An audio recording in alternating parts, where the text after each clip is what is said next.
Hello, everybody, to Bitcoin Live, or should I say UAP, the podcast. With us are, I would say, yeah, can I say your actual name, or is that? Yes, yes. Yeah, It's Adam and Topher, and Sid, of All course. right. Welcome. Yes, it is. Thanks, guys. hey, We buddy. appreciate it. Yeah, it's good to have you guys back.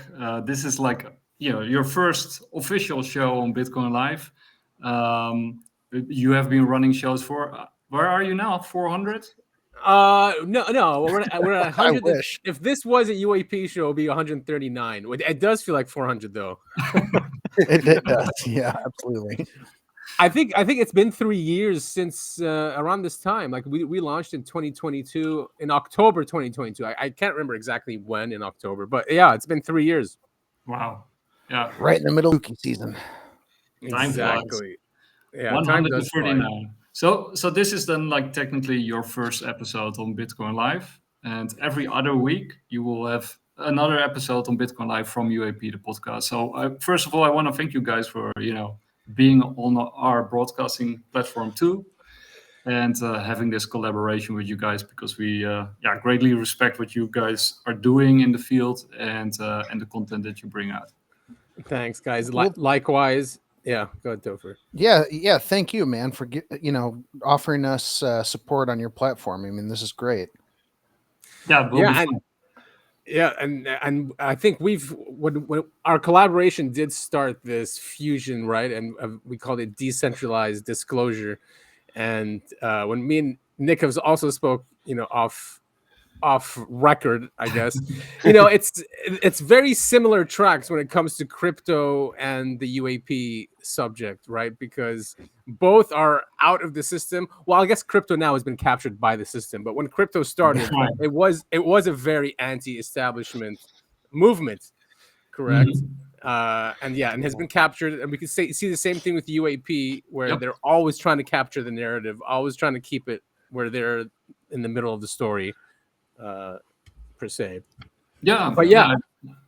I think that's completely correct. And but luckily, both within UAP field and within crypto, there are still freedom fighters and people who fight for decentralization and disclosure.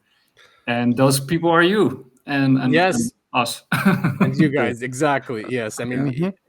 you guys have. You a guys huge are my network. favorite people to talk to. Like, I really enjoy our podcast. We have done like three, but they were like my favorite ones. Nice, man. Yeah, we enjoy happy to talking to hear you guys too. Yeah, of course. So do you want to go with Lue Elizondo first? Yeah, I guess we can. I mean, we usually don't get into the drama. I mean, Topher and I would cover some if there's some that are happening. We'll just cover it just so people know. But there's always infighting. However, this is not really like an infight. It looks like that we have elements of the Intel community trying to keep the narrative, keep their narrative prominent, and anyone who goes against it, they try to destroy, or dox or cancel. The usual things they do. And Yeah, every single time. So be on the lookout for black SUVs outside your guys' homes. I don't know where you're at, but right, yes, and Topher does put that into a lot of his lyrics, and it is a fear of mine as well. It's just, it happens. You get black bagged, right? It's called, yes. and you're disappeared. Yeah. Or But you commit suicide, right? right, yeah. So it's kind of the same tactics. Yeah, you and fall out a window. yeah. And we were always, I was a Lue fan when he first came out. I think we all were. The guy's, he speaks very well. He's great on camera. He's confident, and he's highly connected. And he was, in the UAPTF, although he did come out, because who were the first ones who were saying he was lying? It wasn't like Tupa and Red Panda and smaller accounts. It was big accounts like Green Street, although, he's kind of a nutcase, but he was one of the first ones that caught him in his lies. Also, what's his name from the Black Vault? Greenwald as well. They all believed Elizondo and were interviewing him, asking for more information, doing FOIA documents, and Greenwald found a lot of different statements coming from the government. Now, that doesn't say a lot, right? Because the government can pick and choose what it gives us. and say it's Freedom of Information Act. Um, Yeah. so well, we all of us have been down that road with Elizondo, and then all the space he shared, right? Like in shared that picture or a light that was that was a reflection of a light, a ceiling light, and then one that was those circles and farms as well. He did that one in Congress. So all these things over and over, like what is going on now? Red Panda and Tupacabra, those are accounts in the UFO community. They're great researchers. They hold a lot of spaces, and they copy a lot of clips. So they watch a lot of shows, listen to a lot of podcasts, clip them and share them, and get lots of information out. So they do a lot of good work. And some of that information was against Lue Elizondo. So they have claimed that Lue has an attack dog, group that will go after any accounts that are critical of him or say things that they call misinformation and attack them, either dox them, cancel them. I think Red said that his YouTube channel was deleted months ago because of that. So that's the story. It doesn't seem like really infighting. It does seem like, there's a group that wants to control the narrative, and anyone who's not on board, gets destroyed, especially if they have lots of sway and influence, which they do now. Red's got, I don't know how many thousands of, is he at 100,000 now? I'm not sure. And yeah, I mean, it's a story as old as time. There's the in group and there's the not in group. Yes. Right. Yes. And now they have a control over the algorithm, so Elon Musk can push any government narrative, and people will think it's like an independent media, but it's like a government disinformation campaign going on. So yeah, Right. I don't trust like big accounts, especially who got big in last 6 months, because that feels unnatural. Yeah, and apparently it's yeah. Do we have any examples of people who were sort of hunted down by these groups and taken down? Or well, Red says, I mean, yes, they're do they have it in these spaces? What is this one? This one, Lue Elizondo and his NYPD friend fan club. Here is it. Campaign. Yeah, see, so there's a campaign to get him and Tupa shut down with false reports. It's a 10-minute video though, but we don't have to go through all of it. They say in the beginning. Okay, so there are actual examples of people being shut down. Yeah, definitely there is, and doxed. And is there then, is it just because they criticize Lue that they are taken down, or is it a narrative that they don't like? I think it's more criticizing the narrative than it is, individual people. But someone like Lue is, he's central to the narrative, right? And so if you criticize that one person, you're going against the narrative, right? Exactly. He was their guy. They put these figures in the forefront, and if you're criticizing them, it's not really even about criticizing them. It's about criticizing the narrative. Yeah, here, let's listen to this clip. Is it on the? And is it sort of that they are criticizing his credibility or criticizing all of the above? Okay. All of the above, yeah. Because if you attack Lue, then you're really attacking this modern, recent disclosure effort that started in 2017. Right? It started with the articles, then these guys started coming out, and Lue was part of TTSA as well, wasn't he? Yeah, he was part of TTSA, and then that whole push when they had those documentaries. I wanted to ask you guys. With what's it, TTSA? TTSA, to the Stars Academy. You got Peter Lavenda also working for them, but I actually do like Peter Lavenda. He wrote some excellent books, and he's a little bit like Joseph Farrell. He's very similar to him. You're right. Yeah, he's the same type of thinker. Yeah, he's very sort of eclectic and finding these. I think he also was the first one with the red lines and sort of the Nazi unholy alliance and that kind of stuff. Right. Yeah, he covered that early on as well. Yeah, Peter's has some great books, and he wrote Tom DeLonge's books basically. That's sort of why I'm surprised that he's working with them if he's such a free thinker, and but I guess they use him because of his credibility, right? That he brings. I mean, it was the people that DeLong had around him were extremely connected, and and supposedly connected to this subject, right? He was working with generals, he doesn't name most of them, with the intelligence agencies, and he did have a movement going, and he had what's his name also, Semivan was TTSA as well, so really high level people, and Lue was in there, so we know where TTSA went, nowhere. But I also think Tom DeLonge, he became a useful patsy. Like they would just feed him, false information all the time to discredit him, essentially, discredit the whole TTSA organization. Yeah, I agree. I don't trust Tom DeLonge. I think he was also a tool for the government. Yep. Exactly. He said the right things. Exactly. And I feel like all they want is, because what DeLonge also pushed was immunity, right? Immunity for these guys who did the cover up. Yeah, and Lue says the same thing. They want immunity for them, even though it's held back humanity. But yes, I'm maybe for moving on. Just disclose everything. Yeah. Right. Yeah. But we don't really know, of course, what we will be disclosing when we say that, right? So but I am also for full disclosure. Right now we don't know anything really, right? Well, I don't think anybody's planning to disclose anything. I think they want to We are. control. We are, but I'm talking about the government. I think this is like the Project Blue book Blue Beam they are doing right now, and they just want to control the human civilization, and all the information which will come out from the UAP hearing and all those things. That's a controlled narrative to scare people and to control them. And I of 100% course, agree. I agree, but there's also a third element to it, and that is to bring a certain aspect of this phenomenon to us, right? They will reveal some of it because why? To control us, not for the betterment of the humanity. Oh, I agree, but they will reveal stuff that will blow people's minds, right? Right. Yeah. I mean, the Intel community has always had this schism, right? It's the ones who, yes, will reveal, but only in a way that will increase their power, and control. But then there are small elements, elements that do want to help humanity. Those always get killed, canceled, right? Those are the ones that don't survive.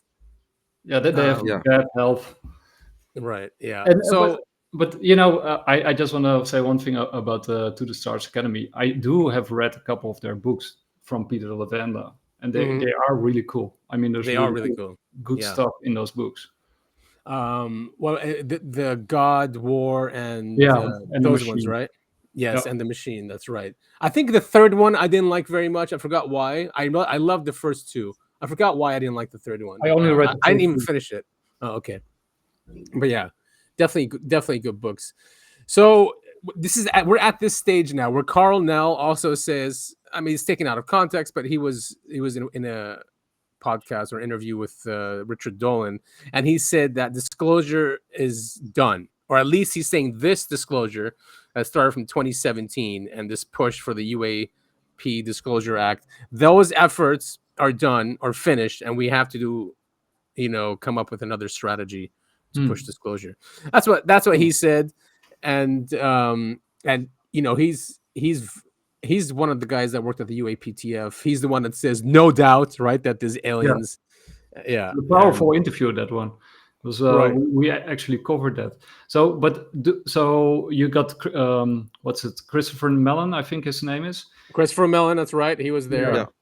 And he's also criticized, right, by sort of being in Team Louis. So, but I think he is behind the Soul Foundation, right? He's in it. Did he resign recently because of something? I have no idea. But yeah, I mean, Chris Mellon, he comes from the Mellon family, so like the robber barons in the United States, very influential family, billionaires, and he was deputy secretary, I think, of defense, right? Something high up there, or something with intelligence. And he used to say that there's no cover up, that he looked into it and there's no cover up. And then 2 years after that, he started becoming someone who pushes the threat narrative, that it's a threat. Yeah. Yeah. So yeah, so we just have to be careful. We have to try to understand what the intent is behind someone. Is their intent to really free humanity with information, or are they trying to further enslave us and take more power? The latter. Right. Yeah, it's almost always one way there. Right. It's almost always someone looking to get power. Almost always. Oh, sorry. Go on. No, sorry. No, I was just going to say at least the ones that are prominent or easily prominent, we have to be very careful of. Absolutely. I found out something really cool about Three-Eye Atlas. Yeah. So you guys are familiar with the WOW signal, right? Yes. Yes. So let's play a little clip first, so that people who are not familiar know what we're talking about. I got too many tabs open again. Wow, the WOW signal is from 1977, correct? Yeah. Where is it? So who found this correlation? Was that Avi Loeb as well? Yep. Oh yeah, I got it. Yeah. Of course, Avi. Okay. Yes. So here we go. For the people who don't know, here's a short clip. On August 15th, 1977, there was a very famous flare in the radio signal that was given the name the WOW signal, because the observers that recorded it at Ohio State University was stunned at how powerful this signal was. And I checked it. Turns out that it came from about the same direction in the sky as Three-Eye Atlas, within 9 degrees.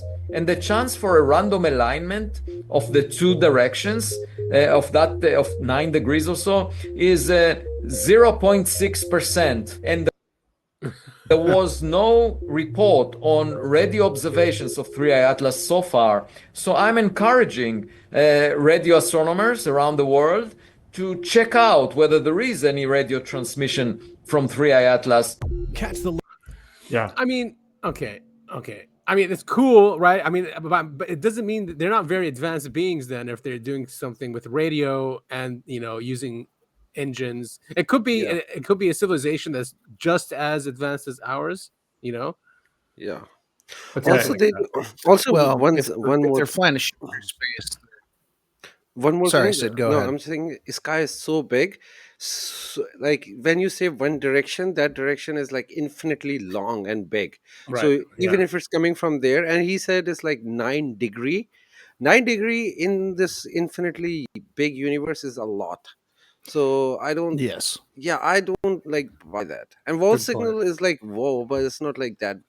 Whoa. to Well, me. but it matches the path, so the speed and the trajectory of Atlas, right? So it's not just the general direction, but it also matches the speed of the object that is being measured. So that is a crazy. We have blue beam, and they are just playing that because True. we have like last year when we were talking about blue beam a lot. This was the thing we were talking that they're gonna fake an alien invasion. Now it's happening, and then we are falling for it. Like, what's wrong with us? Like, but okay, like so we were talking about the same topic, and now we are believing the same thing coming from these government tools. Like, Yeah, I don't buy that. right. Yeah, and he's a foreign agent. He's an intel agent. Exactly. He's a unit 8200 graduate. Those guys are well trained, and they put them in positions like most of the internet companies are all unit 8200 guys, ex graduates. So they're very talented, but they're talented and they have an agenda, right? They have an agenda. So Avi has been very open to his. He's written Medium articles. He's done interviews about it. He believes their Messiah is coming from space. So we have to be very careful what he's pushing, right? true, absolutely. But he also presents facts, and this is simply a fact. No, but the You facts can he's check it. presenting is not acceptable to a rational mind. Like he's saying there's something coming from same direction in the sky. That direction is infinitely big. And then he's saying 9 degree difference. 9 degrees is a lot. Like even in photography, when I'm taking a small objects, 9 degree makes a big difference. And it's like a limited frame we are talking about. When you are talking about infinitely big sky, it's a big difference. It's like could be two galaxies, the difference between two galaxies. That's a good Okay, point. but anyway, That's besides. I'm not disputing any of that, but there was something else that also happened in 1977, and we Really? actually also actually a lot of stuff because Dolan managed. I'm not sure if you're aware of it, but Dolan also in his security state books, the National Security State book, he also mentions that in the 70s there was a huge increase in UFO activity. So a very sort of unexplainable amount of UFO activity. So a flap. Yeah, but through the entire 70s. So the 70s are unusual because of the amount of activity and the type of activity that he sort of recorded in his books. Interesting. And I think Travis Walton was abducted in 70s as well, right? Yeah, late 70s was it? Yeah. I think it was 70s. So Right. I think I got it over here, by the way. But anyway, but there was something else in those times, and I want to play that now. And we actually also covered that. But there was another broadcast that happened in 1977, which was never resolved, and that is this one. That's right.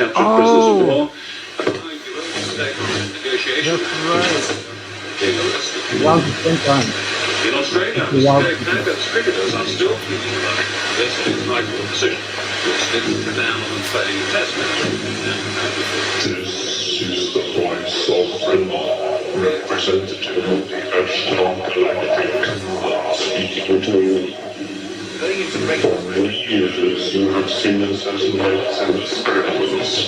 We speak to you now, precisely as we have done to your brothers and sisters all over this, your planet Earth. We come to know the destiny of your race and your world so that you may communicate to your fellow beings the course you must take to avoid the disaster that threatens your world and the beings on other worlds around you.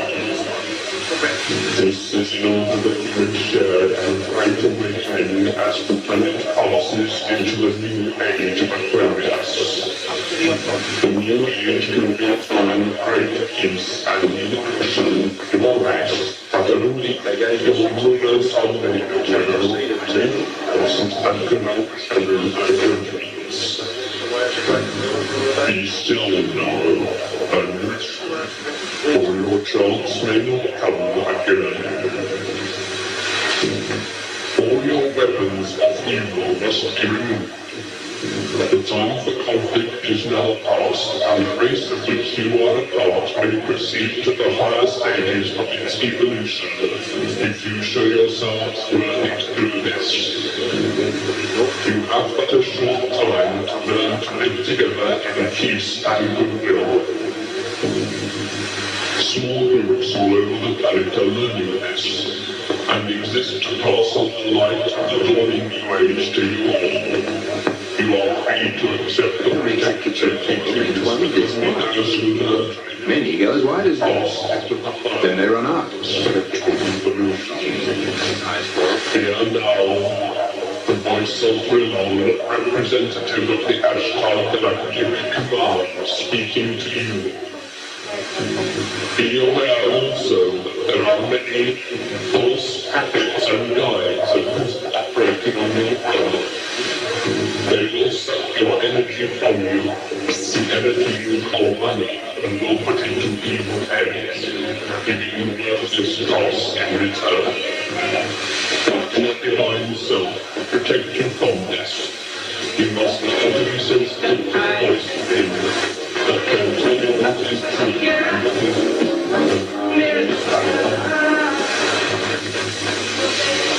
learn to listen to the voice of truth which is within you. Leave yourself. This is our message. I really appreciate that we can. I insist I believe that some funny, really false ingredients.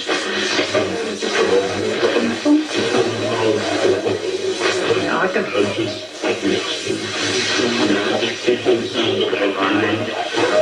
That's not 9 lives. keep on knowing yourself and just come out with the witness of your planning to live. Reaching up the astral galactic demands and seeking attention. We are now leaving the phase of your existence. May you be blessed by the supreme love of mental Use your imagination. Suppose you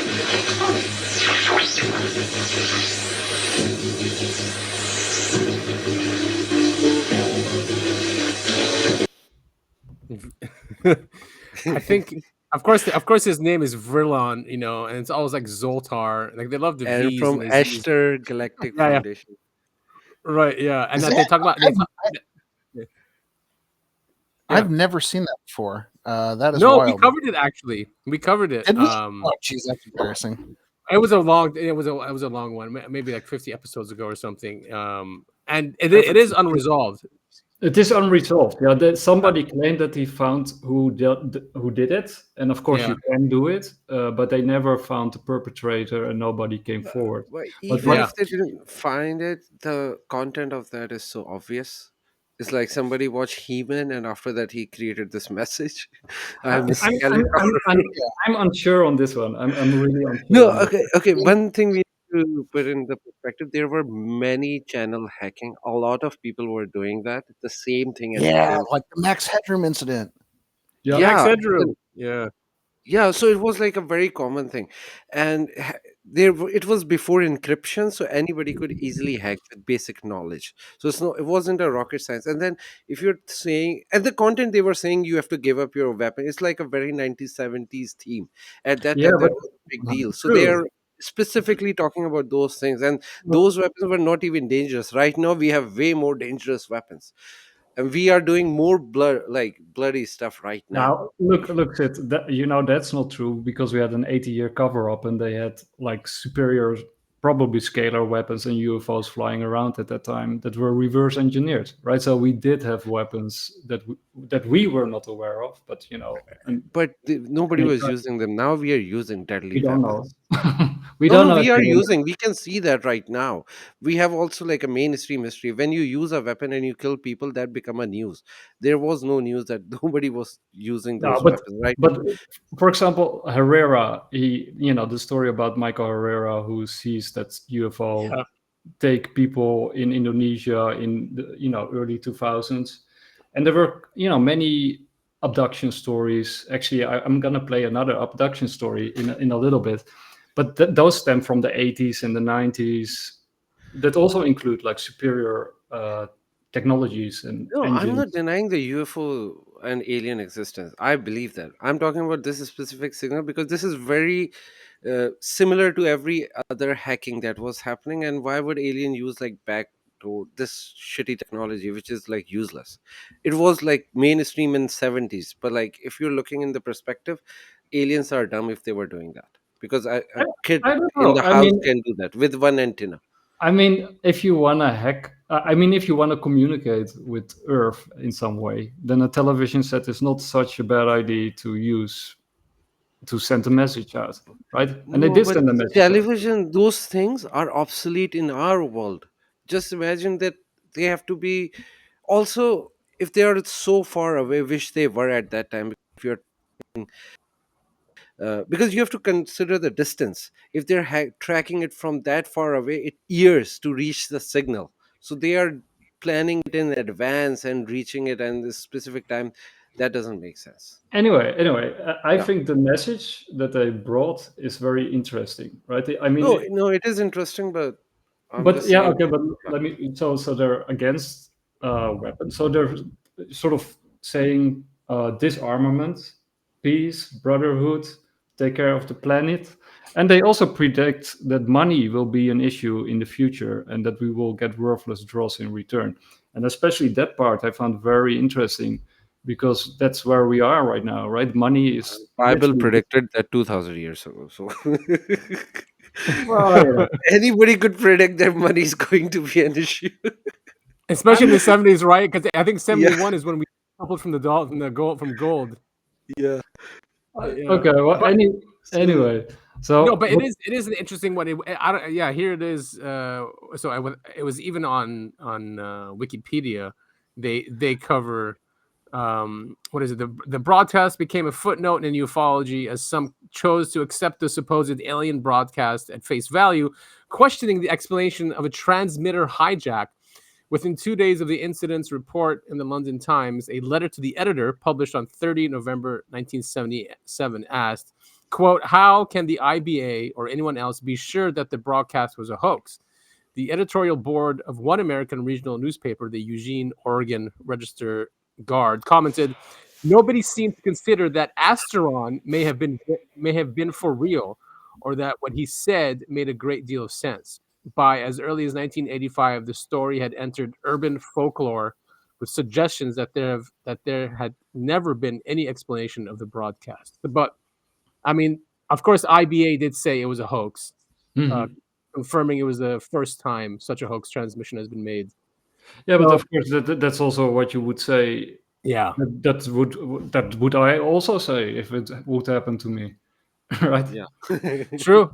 Yeah. I mean, look, aliens have done this. We covered even there's some pilots was in Mexico or Peru, Topher, I don't know, but remember he got taken over. His mind got taken over while he was flying, and then the aliens used him for the message, and he started talking to the FAA, giving them the message, and then he woke up all of a sudden in the middle of the ocean, and he was like, "What the hell happened?"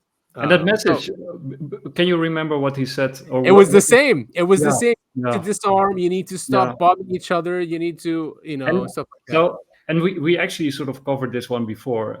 And, one of the things that I noticed was like you got the flower power movement, which was, of course, closely connected to psychedelics. And, yes, it was. And psychedelics are closely connected to UFOs. And all those people who were taking those drugs and were part of the flower power movement, what did they say? No nuclear weapons, peace, disarmament, take care of the planet. And also, like, money is, it's an issue. Like, material things are an issue. So there's like, and plus you got a lot of UFO cults that erupted onto the scene also in the 70s, around the same time, which also all have similar themes connected to their religion. So yeah, I mean, there's a lot of overlap. I mean, here's an argument for nuclear weapons. What if it brought on humans? What if it brought them on par with these overlords, right? That have been managing Earth and humanity. What if, when we started doing that, we could actually do something to them? And maybe that's why then their message is, disarm. Yeah. Get rid of your nuclear weapons. I'm not saying that we should believe them and follow them. Like what Chuck Vallée said with the Messages of Deception, right? There's three things that they keep sort of saying is like, people should give up their self-agency because the aliens are coming. So it doesn't matter what we do; they'll do it better, and we can trust me, bro. Right. And you got a sort of racial superiority, right? Because we're humans and they're superior to us, and also some human beings will be superior to other human beings because they're receiving these messages from them. So you got a sort of new racism that's being promoted. Yeah. And what was the third one? And a sort of utopian communist ideal that they present, like that the new world will be better and will be rebuilt on the ashes of the old world. So interesting. That sounds like the Messianic era, right?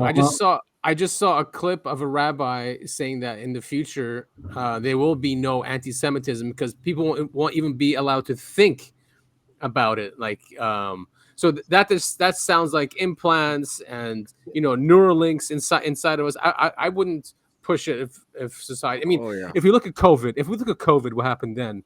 Who says that down the line they're not going to try something else? For a utopian society, we must control the thoughts of people because it is dangerous and a national security threat to have rebellious thoughts or racist thoughts or whatever they might justify this for. And it's Yeah, it's also interesting because most governments, especially the Canadian government, has a special unit on it. But most governments keep a close track of UFO cults and religions, right? They keep close track of what they're, and I wouldn't be surprised if they also infiltrate these groups. you know, like the Scientology has close connections to the U.S. government, but so the Scientology has actually infiltrated the U.S. government to some degree. Yes, it has. And you can also say that Mormonism is also a form of UFO cult, right? Because Joseph Smith had like a contact. So, and they're also closely tied to the government. But one of the things that Jack Vallée warns about is that, or one of the reasons that they're probably closely tracking these cults is sort of when this revelation or this disruption of society happens, then these cults will suddenly come into the main. Oh yeah, message believed by many proof that they are right. So they will get a lot of new adherents and converts, and that's why they have to be controlled and monitored and managed. Interesting. Even the Nation of Islam is a UFO cult. Yep. Yeah. I got a list here. Yeah, I wonder. Regarding those atomic things, I have this theory. It's not like people think that because we have developed those weapons and they are afraid of that. I don't think they are afraid of it, and I think these aliens are interdimensional beings, and we know that nuclear bombs are dealing with quantum physics, and we don't understand quantum physics. So I think whenever we do the experiment, I think it affects the vibrations of their world or their dimension, and that's what is interrupting the whole fabric, and that's why they are coming and telling us not to do that. But I don't think they are afraid, but it's like we are unintentionally affecting their world. Or even unintentionally affecting the experiment. You know, if they're trying to hide behind some quantum thing or some realm, it might just undo that, you know. Exactly. That's also my take. Absolutely. It's like in the movie They Live, there's like a signal from the TV station broadcasting, and the guy wanted to destroy that. And the moment that signal is destroyed, everything became clear and everybody could see the aliens among them. I think that movie was so good. Yeah, man, it's one of my favorite movies. But like the concept is so good that they are testing something and they are broadcasting their signals to keep the people stupid. And that's how the things are. I mean, you know, David Icke did something similar, right? He called it the Moon Saturn Matrix, where Saturn is projecting, he's saying, this 3D reality onto Earth and humanity through the moon as well. Something like that. Yeah, something along those lines, And you know, with Halloween, because this is sort of a Halloween special, and we also mentioned it yesterday, but you know, during Halloween, it was believed from, you know, the Gaelic, Celtic communities that lived all over Europe and beyond, that the veil between this world and other dimensions is that it's finished, right? So, and these beliefs, they go back to Neolithic times, probably. Yes, Sam. You called the show Sam. It's not Samhain. It's pronounced Samhain, right? Yeah, and it means after summer. It's like it's basically a festival where you celebrate the end of the harvest and sort of the beginning of the winter, and you know, it's a sort of a death and rebirth celebration, and you put out food for wandering spirits that they can, and you sort of put bonfires so that the good spirits can come home and visit you, the dead, the deceased. And you ward off the evil spirits that are also sort of coming when the veil thins. Yeah, but there are multiple different stories regarding Samhains, because there is one thing that they put those pumpkins, because I think they didn't even have pumpkins because pumpkin is American. They used to have like some other fruit or other vegetable, and they used to keep that at their doorstep to scare the bad spirits. So when you have that, so they don't want the bad spirits to come in, and also to bribe them, they used to put sweet dishes outside their homes. It was a bribe, so they don't affect them for the rest of the year. So that was like that's one of the origin of the Halloween. Yeah, no, absolutely. And this is a short clip that ties directly into what we were just talking about. There are three possible theories that I'm sort of thinking of. Number one, the benevolent protector theory. They are here because they don't want us to destroy ourselves. They see these crazy death weapons and they're just like, we have to monitor this shit. Like, we can't have this race wipe itself out or whatever. Number 2, they are somehow affected by the electromagnetic fallout from the nuclear weapon. Maybe gamma radiation or EMP effects from nuclear explosions mess with their flight paths and pop them into our visible dimension. They might be in some bizarre interior interdimensional fabric of reality, and then the nukes go off, and then they're somehow popped into our reality. Yeah. Number 3, we are in a low-level time-based dimension that they have broken out of. With that energy output, you can basically start creating little black holes at will. Maybe sheer energy output has something to do with our ability to break out. And maybe they don't want us to break out. Or on a moral or ethical level, they just don't think we're civilized enough yet. Yeah, theories. What do you think? I guess they're... Yeah.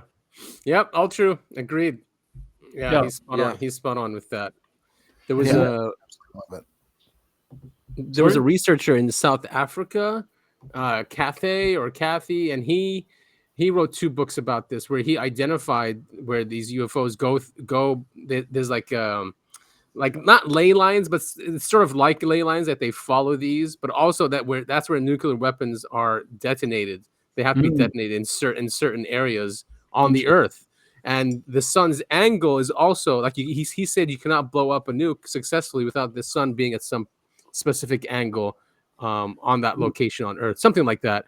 And he said that it was messing with these UFOs with their navigational technology that they use. Yeah, and you know what Sid says. You know the nuclear technology also ties into plasma research, right? And plasma electric universe theory that. So, and you actually have plasma beings, like, you know, these plasma orbs or ball lightning are probably also intelligent to some degree because they can move around and float against the wind and, you know, change directions. And so you know, the whole, and we know that the Naval Office of Intelligence, they have been developing these plasma weapons for quite some time, as has been reported. Yes, they have. Right, and I think that's what they're like with Iran. I don't think the problem with Iran is having a nuclear weapon. It's the nuclear research in general, because they can figure out propulsion, they can figure out energies, free energies, and that's what they don't want them to have. I don't think it's about nukes. No, definitely. Or they are not also making the nukes. Also, even if they make it, they cannot use it. Nobody can. So it's not about this. Exactly about the research. Also, that's the last resistance, right? If Iran is gone, then the whole Arab is like open field for you know who. I think they're trying to beat Iran into compliance. I mean, it's such an ancient civilization. I don't know if it's going to have to end up. It might end up in a nuclear war, you know, for it to work. Yeah, and that's the only surviving civilization, because all of those, like Greeks, Romans, they all decimated. Persian survived as they used to be, like exactly the same culture. They modified it, but that's not the point. The point is like that Persian culture is still alive. Yep, agreed. It is, and it's full of. It's very diverse. It has Jews, it has Christians, and it has Muslims. Right. Yeah. Also, even after so many sanctions, that's the only country could have survived because they have like 3,000 years of history. No other country, because look at Venezuela, it's destroyed because of the sanctions. But Iran is thriving. So what they did, they start making their own stuff, and they're more dangerous now because of those sanctions, because they are not reliant on any other country. Agreed. And these sanctions just destroy the dollar anyway. I don't understand why they would do that. Like, why would you take a universal reserve currency and weaponize it unless you want to destroy it? It makes no sense. It's sort of, you see it happening in speed up mode within crypto. With, you know, basically crypto is one giant money experiment, and you see many bad cryptos eventually implode, and that was sort of baked into the cake with the dollar, right? That was Triffin's dilemma, which was sort of formulated in the 70s by the economist Triffin. He said, like, if we go down this route, the dollar will at some point implode, right? Because in order to finance the growth or globalization of the world, which America did after World War II. It means that you're exporting all your productivity abroad, and that destroyed its industrial base, right? I mean, that's what Trump is trying to reverse. Like the whole financial system is like a funny system. It's not gonna work, so they have to destroy it. Otherwise, it will destroy it the will, whole world. yeah, it would automatically implode, like anyway. Yeah. So why not weaponize it at the end? Yeah, And then exactly. siphon Let's off do as a much controlled demolition like Building 7. Exactly. It's a controlled demolition of the dollar. Yeah, it's also there's siphoning of all the wealth, and all the wealth is actually energy. It's our energy that we put. It's our productivity that they're sucking away. That's money, right? It's your energy and time that is being sucked away and put to use somewhere else. And that's also why it really ties into what Brillan was talking about, right? So the energy is being sucked away through money, and we get worthless draws in return. So yeah, so, then you can just weaponize it anyway, right?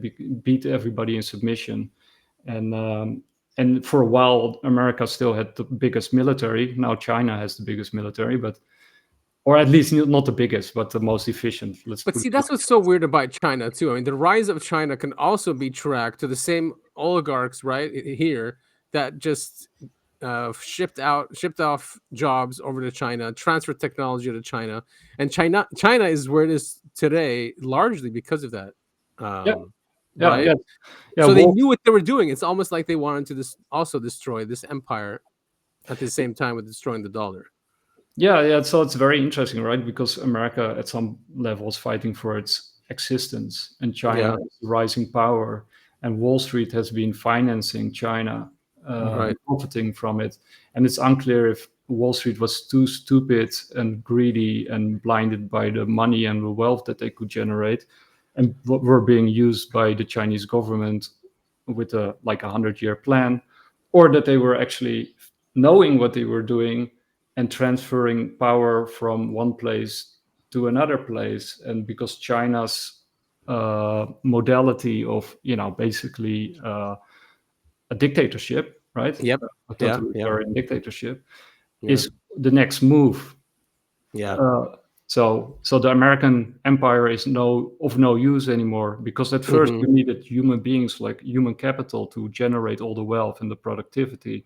But now we're moving to a spot where we don't need human beings anymore in that capacity. And then a totalitarian regime would be like the logical next stage of evolution.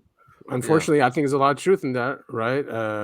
They create a system of to maximize human freedom, to attract that human capital, to give it the freedom to thrive and innovate. And then once they had all the technology they needed, they're like, all right, yeah, it's exactly. Now let's go to the communist also route. They can do a test run with the Trump's third term, because that is a possibility to test the waters, because because Trump is already a crazy man in front of a lot of people's eyes. So and I know that he's a tool again.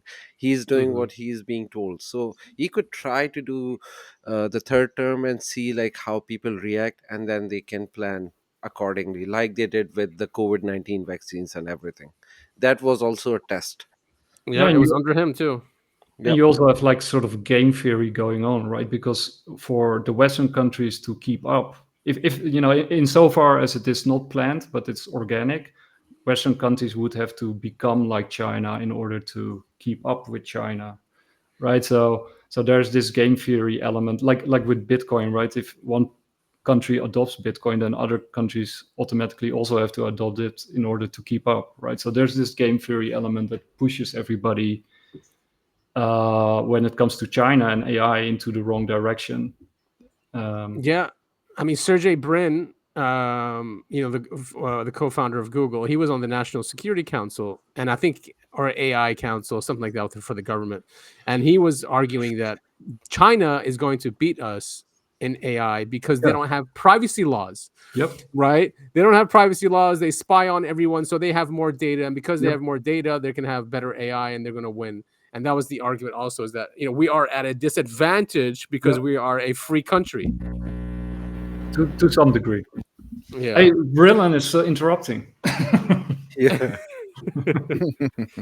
So I'll play this short clip. It's really short. Is it the kind of benevolent protector theory? They don't want us to destroy ourselves? Or is it some weird, like they're mining us for something and so they want to protect their resources? Or is it the power unlock thing where we could rip space-time and maybe be able to travel like they can travel? Yeah. And so nuclear power is the axis along which we're making progress towards that.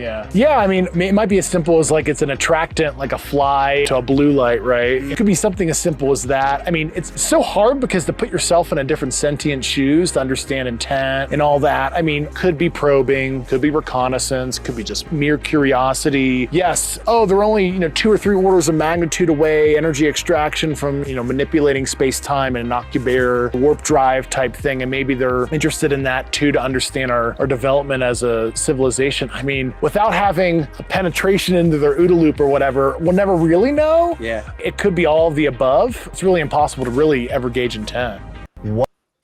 Yeah, Topher says all the time, it's really hard. They're aliens, for us to like put a human intent there. It's very difficult. Yeah, exactly. I mean, we view everything. We're humans, right? We've got human brains. We view everything through a human lens. And so even when we try and attribute that to aliens, we still go, oh, are they conquerors? Are they saving us? Or are they whatever? Because that's all human stuff. Right. And the conquering might be saving us. It might be saving us in their eyes, But I mean, if we're part of this, if we are part of a larger system that we contribute to in some manner, it would make sense that they protect us if we're part of it. If we're a resource of some kind. And also, when you look at how some parents treat their children, especially when they're young. It's sometimes you're glad that you're not even out of love. Maybe it's just a weird experiment they're running and they just want to control us to see something. We could be simulation, and there's like a lot of evidence for it that we are living in a simulation. So maybe they're not even interested in us, but maybe something that we have, right? But maybe we are carriers of some kind of. No, also there is like that theory is also very prominent, that we are just the vessels for the souls, and they are just protecting this world to experience, like to make our souls to get an experience in this world. Right. That's what exactly for something else. Yeah. And I think Bob Lazar also said that we are just the containers. Yeah, that's what he said. When he was reading he said there was a lot about religion, and that he said that we are viewed as containers. Yes. I mean, there could be something where also the ruling class and elite have figured out we're in the simulation that humanity is, or this world is, and that they want to create their own simulation with this whole transhumanist thing, right? With the Internet of Bodies, with all of humanity connected, but who's sitting at the top of that? It's going to be this ruling elite and ruling class. So it could be just layers of these simulations also going on. And I got one more for. I got a lot of clips. I always have a lot of clips. Too many. Is this Jesse too? Jesse's great, and what I love about Jesse is that when he reads something, it's memorized for life, and he can access it in seconds. True. He has a great archive. Also, it's easy to find things. Yeah. So right now, you don't have a brain. Excuse me. And nor do I. Okay, fair enough. Because I don't have a brain and you don't have a brain until we actually look inside and render a brain. Just like in VR, the Mustang doesn't exist until you look at it and render it. So if I can predict that if we do the right scans, we will see a brain. But that only exists when we do the rendering. So I don't have a brain. All these correlations, we know that correlation doesn't imply causation. Right. So the fact that there is correlations, and I don't deny it. In fact, I'm all for studying these correlations between brain activity and conscious experiences. They exist, they're undeniable, and they don't in any way remotely entail that the brain causes our conscious experiences. So I'm not the brain. I'm the thing that's simulating the presence of a brain. That's right. So right now, you don't have a brain. Excuse me. Oh, sorry. By the way, I actually wanted to play this one, but they look a lot alike. But I mean, yeah, people are saying consciousness is non-local as well, right? That's not really, Yeah. it's not in the brain. It's like our brain is an antenna. DNA acts as an antenna as well. So there's something else projecting this image. Yeah. Yeah, it's called like it's also a scientific theory called holographic universe. Yes. We are just a projection of that's not just like a cookie one, that's like an actual scientific theory. Yeah. Well, this ties into what you just said.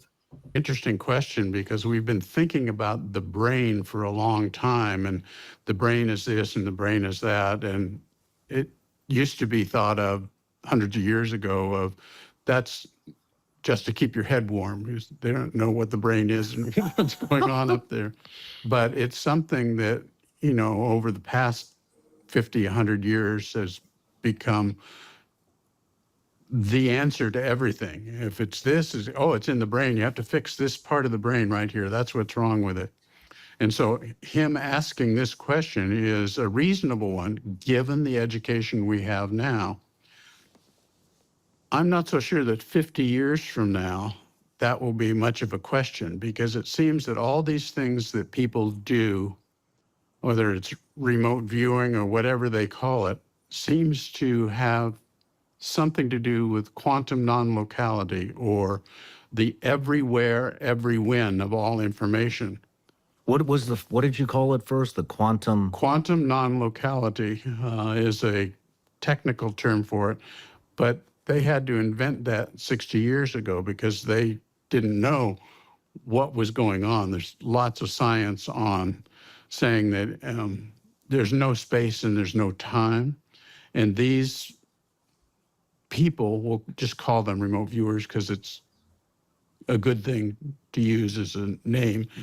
Not that I like it so much, but that's okay. Everybody calls it remote viewing. What do you call it? I attempt to list out several different things. Are you psychic? Is that the word that one should use? It's a word that people toss around a lot. Are you clairvoyant? Are those words that you toss and pass around? But Ingo Swann kind of coined the word remote viewing because when he went to work with Stanford Research Institute, they didn't want to say, well, we're training psychics here. No, let's just call it, remote viewing. That would probably be better, which I've gotten sidetracked in talking a lot here, but it's not really remote viewing because there's nothing that's remote. Everything is all one thing. That's the quantum non-locality. So these people that are doing the remote viewing have the ability to perceive everywhere and every when. Yeah. Yep. And consciousness is based reality. We're coming to understand this, that consciousness is everywhere, right? And some people can just access it. I guess not. He said remotely, but yeah. What's his name? Even the Skunk Works, Ben Rich, when he was giving, right? He said something like that when someone asked him, like, well, how can we travel to the stars?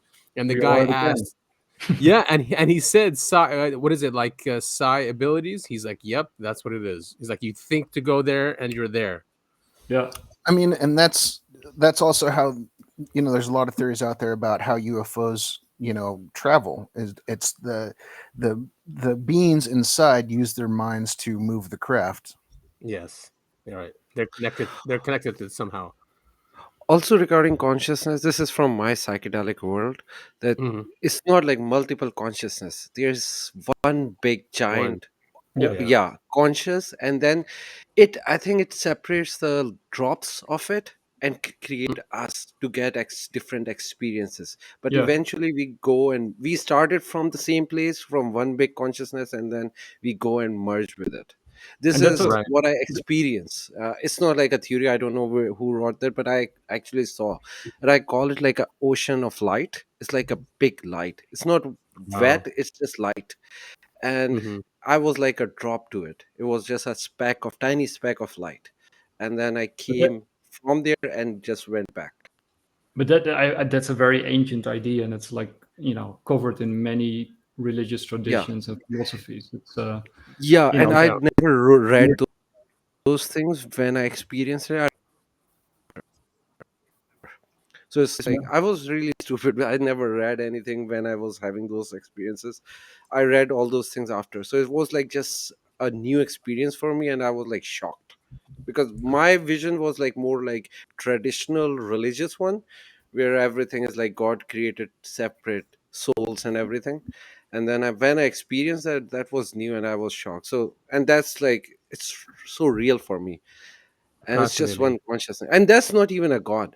I think that consciousness was also created by a supreme being, and nobody has seen it. Even that consciousness was trying to figure out who is the God, and that was like the glimpse I got. I got a real nice clip that ties into exactly what you just said. Nice. Experiment on patients showed they're both hemispheres having conflicting likes and dislikes, emotions, career goals, and even theological beliefs. With one patient having a pious left hemisphere believes in God and right hemisphere, which did not. These experiments led Sperry to earn a share of Nobel Prize in 1981 and opened a deluge of deep existential questions. What are we if our beliefs, desires, personalities, and even destinies of our souls can be split with a scalpel? Why are we conscious? What is human consciousness? Similar So wait, so separate hemispheres had different beliefs? Yes, yeah. So these are very famous experiments, and I read the book from Ian McGilchrist, The Master and His Emissary, which is a seminal work. It's really amazing. If you ever have the time to read 500 pages, very tiny letters, it's a really amazing book. But in that book, he sort of uses it's about the right and the left brain hemisphere and how they are sort of operating in a different way, focusing on different things. But with these tests that they did, they can now do it with magnets, turning off certain areas of the brain. That you can actually create a different personality, which sort of emerges if you switches off one or the other hemisphere. But what I sort of took away from that is if they are working together, you're one person, right? You don't feel like you're two people. They are merged without seamlessly into one being. And why not say that all your cells that make up your body, and perhaps also that field around you, is also conscious, but it's at a lower level, and together they form a consciousness that feels seamless and is one thing. And what now? Imagine if we all together also are one consciousness, right? It is separate in separate bodies and is not aware of itself at a higher consciousness, because it's not operating at that level. But the consciousness that's made up of us is, of course, conscious, but doesn't know that it is made up of us, right? Or maybe it does. But you can sort of make this sort of turtle stacking of consciousness on consciousness on consciousness that is experiencing itself on every level, and together forms another consciousness on another level. So that's my takeaway. Yeah, I mean, I don't know if it goes against an argument for individuality, right? Because you're right, we have trillions of cells inside of us of different, it looks like independent agents, but they're all working together, creating us and our consciousness, right? If one of them goes rogue, we call that a cancer or a cancer cell, right? So is that an argument against individualism and individual and free thought? I mean, if we're individual agents, is that bad for the bigger consciousness? Well, with complexity theory, right? Complexity theory consists on a couple of levels, but one of the levels that where you get sort of emergent properties. In order to get those, you have to have individual agents, autonomous individual agents that are acting, in their own self-interest. Yeah. And together, by doing that, and there's a couple of other components, then you get these emergent properties. And the way I always say, you have collectivism. That's like a group of people that are basically thinking the same. But you can also have a group of individuals that are working together, to achieve a goal, right? So you can have a group consisting of people who are, being dominated and ruled from above, or you can have also a group that is working together from the grounds up. So those are both groups. Yeah, and so I guess maybe you can have then the illusion of choice, right? At least that's enough for, I guess, freedom of thought or agency, free agency. It could be an illusion. I think sort of what the cosmos or nature wants is us to be experiencing, like what Sid just said, that we experience, that we have as many experiences as possible and interact with each other to enrich those experiences at that level that we operate in. But we can actually operate without even knowing it at higher levels. Right. But those higher levels profit from us operating most efficiently on our level by gaining those individual experiences, right? Because if you're like, imagine if you're the Borg, like in Star Trek or whatever. So basically what that means is that there's no barrier between your experiences and those of every other unit or individual in that colony, so to speak. And that means that every person in that colony cannot have its own unique experiences. Basically, they're all having one experience together. Yeah. So they're pretty poor. Right. I mean, some people say Greys feel like a hive mind where they can't make individual experiences. Sorry. Yeah, and you have the one of the theories of those one of the alien theories is that they come back to harvest sort of our DNA because it's not yet contaminated, because we are not yet the Borg, right? So they have to use us in order to what you call it? I am struggling for English words, but to revive their own revive, yeah. Or that makes sense too. If we go down that route where everything becomes technological and connected to some AI, we want to bring back natural genes and natural DNA. We would have a locked down planet maybe with a natural world. Yeah, and that's normally also why sort of totalitarian systems break down, right? What we talked about last time is because of the left hemisphere, so to speak, wants complete control and to manipulate everything because it doesn't like things running out of control. But if it succeeds in doing that, it basically destroys itself, right? Because it actually needs experiences, and so it actually needs something that it cannot control, but it wants it. Yeah, that's why they created Amish people who never take part in technology. So there will always be people who won't be a part of a hive mind. Exactly. Yeah, exactly. Humans that don't take vaccines, that build their own houses and churches and don't have cars or phones or I mean, exactly. We can always go back to them. But there's always this tension between the left and the right hemisphere, right? Because their goals are different. And basically it's the tension that is healthy and good. But because it's the tension, it wants to relieve itself of the tension, right? So you constantly have this struggle of the relief of, you can even say with Freud, right? With the pleasure principle. So the pleasure principle of Freud is actually that it wants to remove all obstacles so that it can have pleasure for eternity, right? So that's basically what the pleasure principle is trying to achieve, is to remove all obstacles.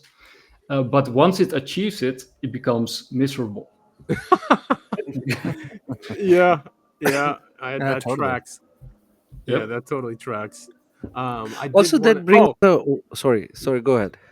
No, I was going to say that, and we have even something that's happening now currently with AI and writing articles online, is that more and more people are using AI to write stuff instead of humans, and the AI was learning all the information that's learned from humans, but now it's going to be learning from just regurgitated slop from AI, and it's declining. Yep. Yes. So it's something very similar. Yep. Yeah. And I was trying to make a point about left and right brain. There's like a religious concept that there's like a Satan on your left side and Mhm. an angel on the right side. That is also, I think, symbolizing left and right brain. One is saying something, another is saying something, and you are the one who have to make that right choice. Right. Yes. Yeah. But who's that one? Do you guys know this? He was a philosopher. His name is Krishnamurti. He came out, I think, in the '60s, maybe. But it was this documentary that promoted him, that made him famous. But he was always talking about the observer. Like, who is the observer? So forget the thoughts. Who's observing the thoughts, right? Yeah. And that is the real you, not the thoughts, not your thinking, but the one who's observing that. They also did some really cool experiments with memory, right? Because if you try to remember yourself in the past, you don't think of yourself from the first person. You always look at yourself from the third person, even though you were living it, like, in the first person. So, like, how come our memories are reconstructed in that way? Interesting. So even that is an observer thing. Mm-hmm. That is very interesting. So, but this is also very interesting. I want to play this clip. All of this that I'm seeing right now is just a virtual reality. It's like you're born with a headset on playing a video game. That's your reality. But if you're the programmer who wrote the code for the game, you know that there's an entire world outside of it, and as the programmer, you can do miracles. And do you think we're getting closer to being able to edit the code? That's exactly what I'm working on right now. And we're opening up a realm of new technologies that are far more powerful than anything we've seen before, like time travel. And nuclear bombs will be like firecrackers. Will people suffer? So it's like Pandora's box. There's all sorts of nasty surprises, but they also could be miraculous. But either way, just in the last few months, it started to crack open. So let's talk about that. Okay, so Professor Donald Hoffman is the cognitive scientist pushing the boundaries of how we perceive reality and how we can unlock our full potential as human beings. according to Darwin's theory, our sensory systems, eyes, ears, smell, touch, are not shaped to show us the truth. They were shaped to keep you alive long enough to reproduce successfully. Because seeing the truth takes too much time and energy. And so whatever reality is, it's utterly unlike anything that I perceive. But what does this all mean for the nature of how one should understand their life? Well, if you're stuck in a boring world, that's a world of your own creation. That's not the real world. And my conscious experiences are nothing but what my brain creates. And so we feel inadequate, and we feel like we need to compete with other people. But you're the inventor of this whole thing. You have nothing to prove. And there are much more interesting perspectives that we can take on ourselves. Nice. Hoffman's pretty cool. He's out of here in Southern California. Wow, cool. I would love to have this autograph. To be honest, I think UCI. Yeah, he's not. What is he? I know he's not something in the field of consciousness, right? He's something else. He has actually he has a background in computer science and in perceptual studies. Okay, yeah. I mean, computer science makes people think like that, you know, because if you're look what computer science has brought us, right? A completely digitized world. Yeah. And a powerful one. Isn't it great? Yeah. You guys heard of Claude Shannon? No. No. Maybe you have. He is the one who coined information theory in the 1940s, and his work was classified. And guess who he worked under?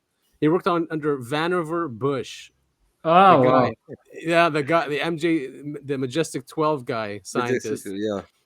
Yep, and he's the one who coined the information theory, and that basically he came up with the way how information is goes across from point to point using digital means like fiber or whatever or electricity. Well, and then Jacques Vallée was, of course, also one of the inventors of the internet, the ARPANET. That's right. Yes, also information scientist. So it comes from this world of studying reality in a different way. So they know that reality is information. It's all information. Absolutely. And then how to, I guess, interpret it. And what Hoffman said, so we've been evolved to interpret a certain amount of information, sight, touch, taste, just so we can survive. I can show something and read it for you guys. This is about sort of Hoffman's work, sort of the stuff that he did. Is he into UFOs or UAPs? I wouldn't be surprised by now, because if his own theory sort of suggests that everything that we see is only real to some degree, then it wouldn't be so difficult to explain UFOs from his perspective, right? Because that would just be different consciousness interacting with us at some other level of being, right? So I think actually I like his framework very much. In virtual worlds, Hoffman and colleagues simulated organisms with genomes encoding perceptual strategies, seeing literal distances versus fitness icons like unsafe safe. Over generations, veridical perceivers consistently went extinct within 30 to 50 cycles, outcompeted by simpler fitness-focused ones, even in simple 2D environments with linear fitness functions. This shows evolution selects for icons, or things that are not real, red apple signaling calories over truth, as accurate but complex perceptions slow life or death decisions down. A 2023 update extended this to 3D quantum-like worlds, reinforcing the results. So basically, everybody who can see the truth keeps dying. Yeah, what is that? The allegory of the cave kind of thing, right? Where someone who perceives the truth comes back and tells people the truth and they end up killing him. Yeah, and you see it also with whistleblowers, right? Everybody who tells the truth also keeps dying. So it's like we live in a reality where truth is classified. Yeah, basically. Yeah, I'm trying. I think there was another really cool thing. Let's see if I can find it. Is this all Hoffman stuff? No, it's also other stuff. The Grok is pretty good. Yeah. Anyway, I can't find it. Doesn't matter. Too much text. No, all good. I mean, I always sit there and try to get more information from AI when I have some epiphany, because it can help you connect dots. That's for sure. Yes, definitely. For sure. Yeah. Also, it's if you find the right information. Oh yeah, like if if some information is like hidden in some book, you can ask it, like, find me this information from those books, and they will find it if it exists online. I think I found it, by the way. Okay. I'm so opposed. I straight up don't use it. I'll suffer the consequences of having to look something up, or write an email without using it. But I myself cannot bring myself to use AI. I mean, it's nice. It's nice in a way because it uses, especially if you can go back and forth with it. Just don't take everything it says as the truth always. Yeah. But if you want to dig deeper into something and then use, because it'll use what you tell it, and then you can use what it tells you. And then at some point you do come up with a good result. But yeah, if you just ask it a question, it's never really good. At least in my experience. It usually helps if you already know the subject or the topic that you're asking about, because then you can sort of correct it. Also, ask for the reference, like where you're getting this information from. Like, if you're getting it from a specific book, give me the page number of that book, so I can go in case it makes it up. Yes. Right. So you can go and verify the information. Okay, but I got it. It's this one. So perceptual illusions and constructs. Everyday vision provides perceptions are everyday vision proves perceptions are user-friendly fictions. For example, the checker shadow illusion, Edelson 1995, makes us see unequal grays as equal due to context, prioritizing assumed lighting for object recognition, not pixel truth. Color vision evolved for ripeness foraging cues, not wavelengths. Bananas appear yellow in shadows via color constancy, a useful hack ignoring physics. Hoffman cites decades of psychophysics showing 70 to 80% of visual processing is top-down inference, not bottom-up reporting. Wow, that's huge. Yep. So we evolved basically to take shortcuts, which makes sense, right? Yep. If it's for survival, You want to take the shortcuts to survive, but then what is survival? They're saying survival is ignorance of the truth. Yeah. Or we were designed that way. Yes, or we were designed that way. But it seems like everything is designed that way. Like we were talking about the trillions of cells in us. If they knew the truth that they're living in someone else's body, that they're not, carrying out their own tasks, it becomes problematic. Yeah. Yes. So maybe it's just innate in this reality that we're in. Yeah. Yeah. So we live in a reality that is based on scarcity, right? So basically, evolution can only work, it's Darwin sort of based it on a scarcity model, right? So what happens when you have abundance of resources or things in general, right? And in philosophy and religion, the duality between this world and the spiritual world is one of the things that that separates the two. Is that this world is dominated or defined by scarcity, but the spiritual world is defined by abundance, right? So, and then that's also what consciousness is, right? It's sort of an infinity. I mean, yeah, but is it scarce? I mean, or we're told everything is scarce, right? Yeah, maybe this world is also abundant. Yeah. I mean, if the universe is as big as we are told and we can see, right? I mean, I've had many telescopes in my life, and I see the infiniteness of it. But I don't know if it really is that many galaxies as well. That's just insane abundance, right? There really is no scarcity. But one thing I see, I actually have a lot of telescopes as well. Whenever I look at the universe and other planets, they look like they are not rendered properly. It's just like a pixelated version of a planet. Yeah, you mean like some stars? Yeah, like some stars. You mean like change colors, like they're in water or something? Yeah, but like they don't look like properly rendered. That makes me think that we are in a simulation, and then when we observe it, creates something, but that doesn't exist. Yeah, I mean, okay, yeah, you're right, man. Maybe our telescopes aren't strong enough, but like planets, you can see planets normally, right? They're rendered normally, but you're correct. With far stars, yeah, they just look like this light. To be honest, but even if you look, even Jupiter from a regular telescope, I'm not talking about like high powered, but a regular telescope, it just looked like a black background, nothing else there. Somehow all the star disappears, and you just see a planet which is not properly rendered, exactly staying like that. That spot is there for like 300 years for some reason. Yeah, Jupiter. Saturn is crazy in a telescope. I mean, you just you look at it like, how can I see all those rings? I mean, yeah, but I mean, I know what you're saying. I haven't gone to an observatory. Those will likely render correctly, correct? Right? I mean, those are huge. Yeah, are they? But like, we don't know, right? We are not observing it, so nope. And exactly, yeah, we don't know. So you guys want to know? Funny enough, like we don't have actual pictures of that. Like even if you go and search the photos of like other planets, real photo, they don't look real from those telescopes. So either those telescopes are also generating similar image, or they're not publishing it because nobody want to observe that. It's just so weird. Oh, speaking of that, did you guys see the Swedish? What's her name?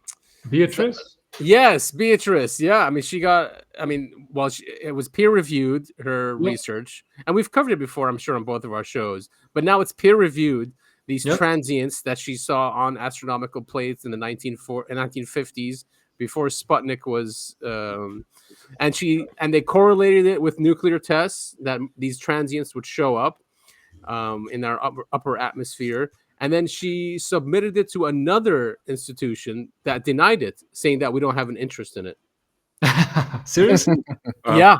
They even take papers that haven't been peer reviewed, and hers was peer reviewed, and they denied it. Wow, that's insane. Unbelievable. Yeah. I mean, but I think they have a very hard case. By not accepting it, right? Because I think her data is very compelling and it's very scientific, and and you know, this was pre the time that we put stuff into the in space. Yeah, exactly. It was pre-Sputnik. Yeah. So how can you sort of deny I mean, what you found? they're trying to debunk it. They're trying to say that it's defects, but they went through that already in her paper, that they got rid of the defects, and she was showing that if it was a defect, it would have also shown up in the umbra of the Earth, right, in the shadow. Yeah. And these defects didn't show up in the shadow, only in the sun side, which reflected them. Yeah. This is a short clip over Beatriz. Oh, nice. You have all these stars in the skies, you have galaxies, but some things change their luminosity, and sometimes they change it on a short time. And in our case, we saw things that appeared and vanished within half an hour. So in order to select a star or something like that, people normally took 2 images and only selected those that appeared on 2 images. But if you do that, you're missing a lot of short-lived phenomena that might only be seen for a few minutes. Pre-satellites in space, objects surrounding the Earth. How many of these transients did you find? Well, it depends on how one counts now. Our original sample is around 105,000 transients from just the northern hemisphere, but we assume that it's only 1/3 of these that are relevant, so we can count on 70,000 all over. So crazy. I mean, are we so 105,000? That's over 7 years, I think. Yes. Right. So it could be the same objects or something. But it's crazy because these objects have reacted to us also becoming more sophisticated. So once we were able to start, because there's been also studies done that UFO activity was mostly in the daytime or was half and half. Yeah, and Topher and I have discussed this.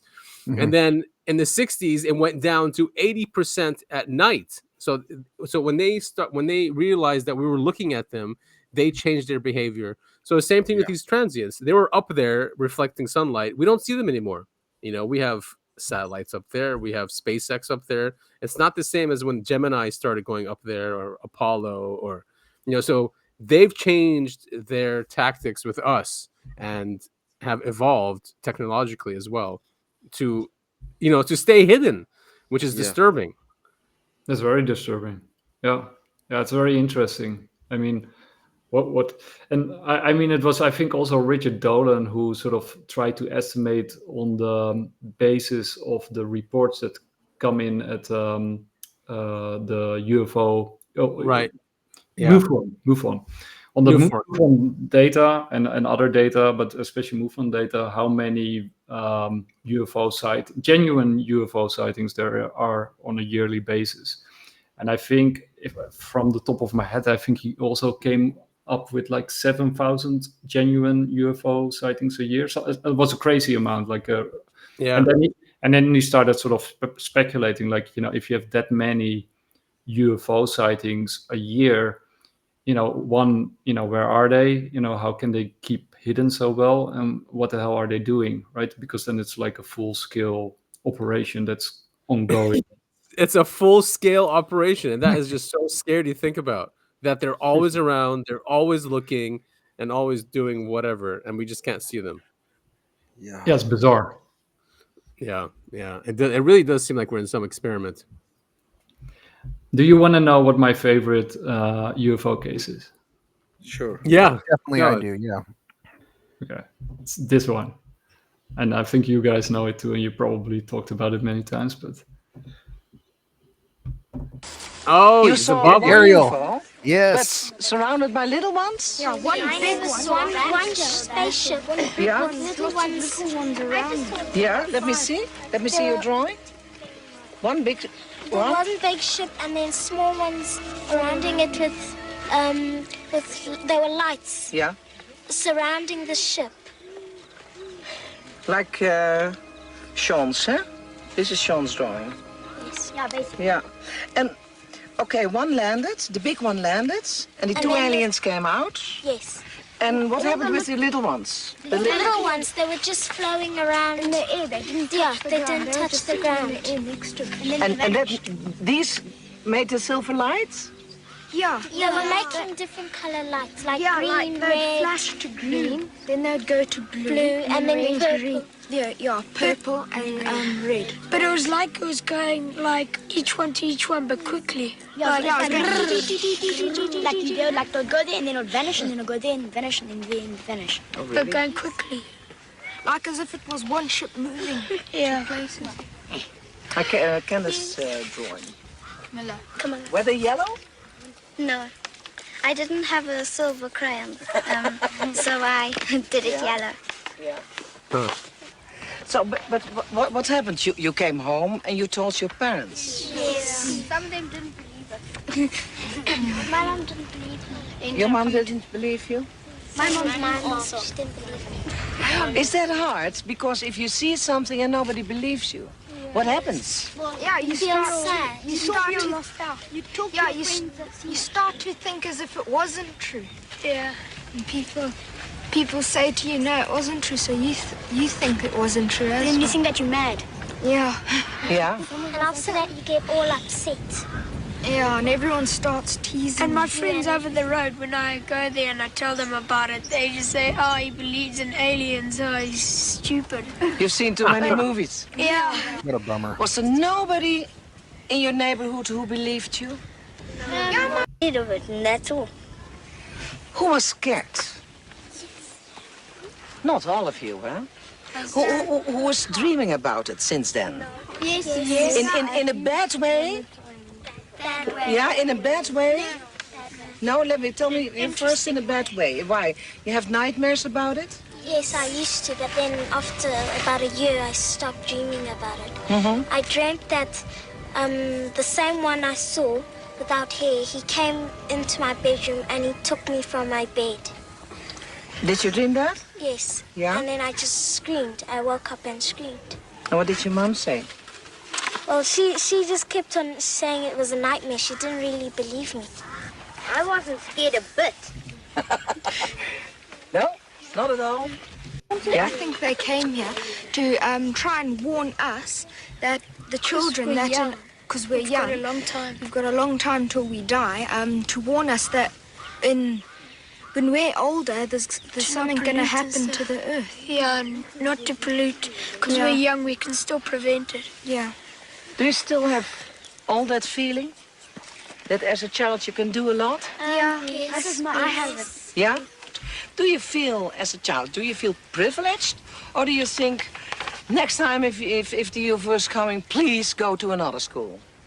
No, I feel privileged. You feel privileged that you saw it? I'd love them to come back and you could see them again. But only this time closer. What do you want to say? The only thing I want to know, when are we going to be on TV? Dude, that's amazing. That's a great last question to ask.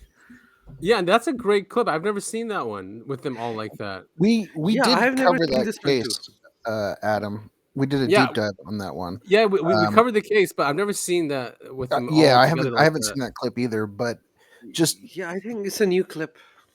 they I mean, brought all those recently kids released. back after all this time. I mean, this is a couple years ago now, but they re-interviewed all the kids that saw what was going on, and they all stuck to the story. I mean, it's an absolutely fascinating case.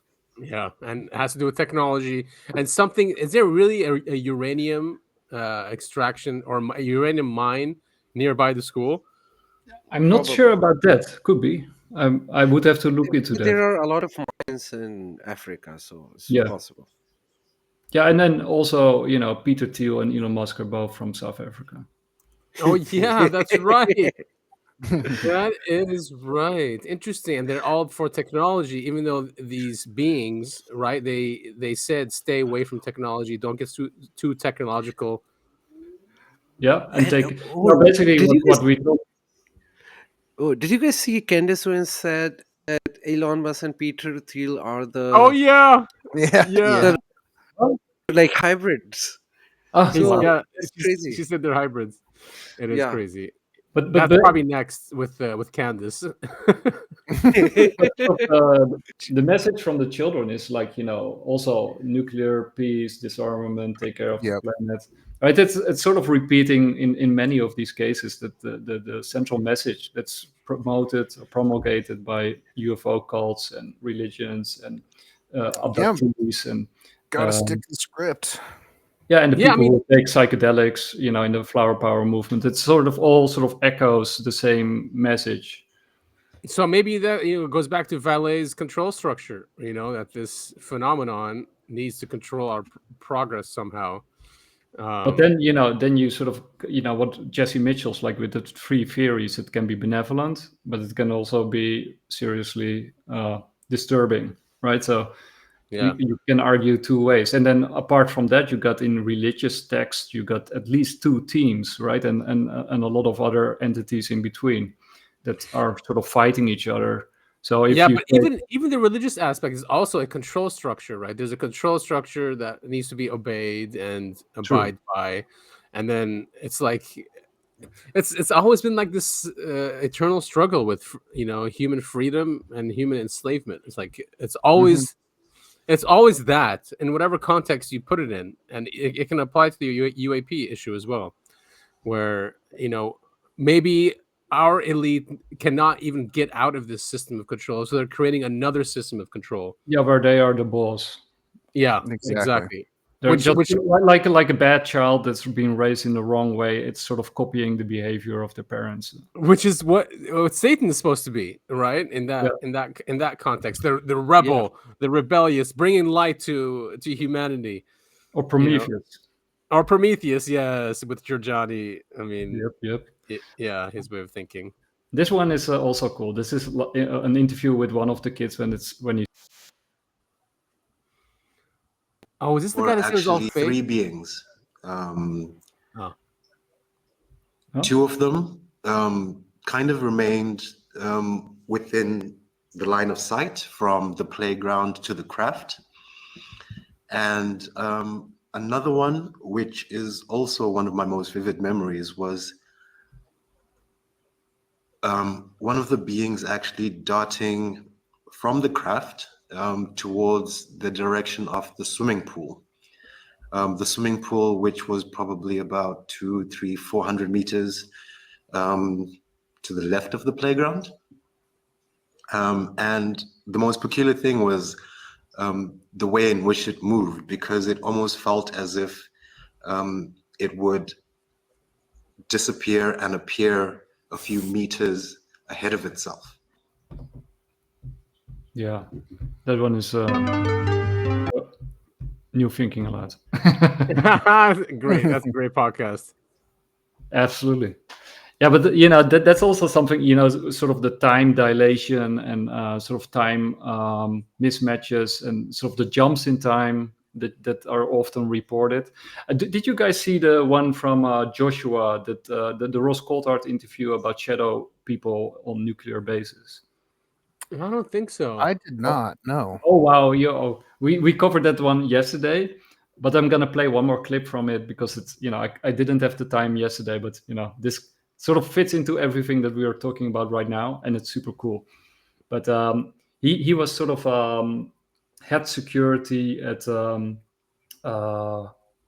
Nellis Air Base.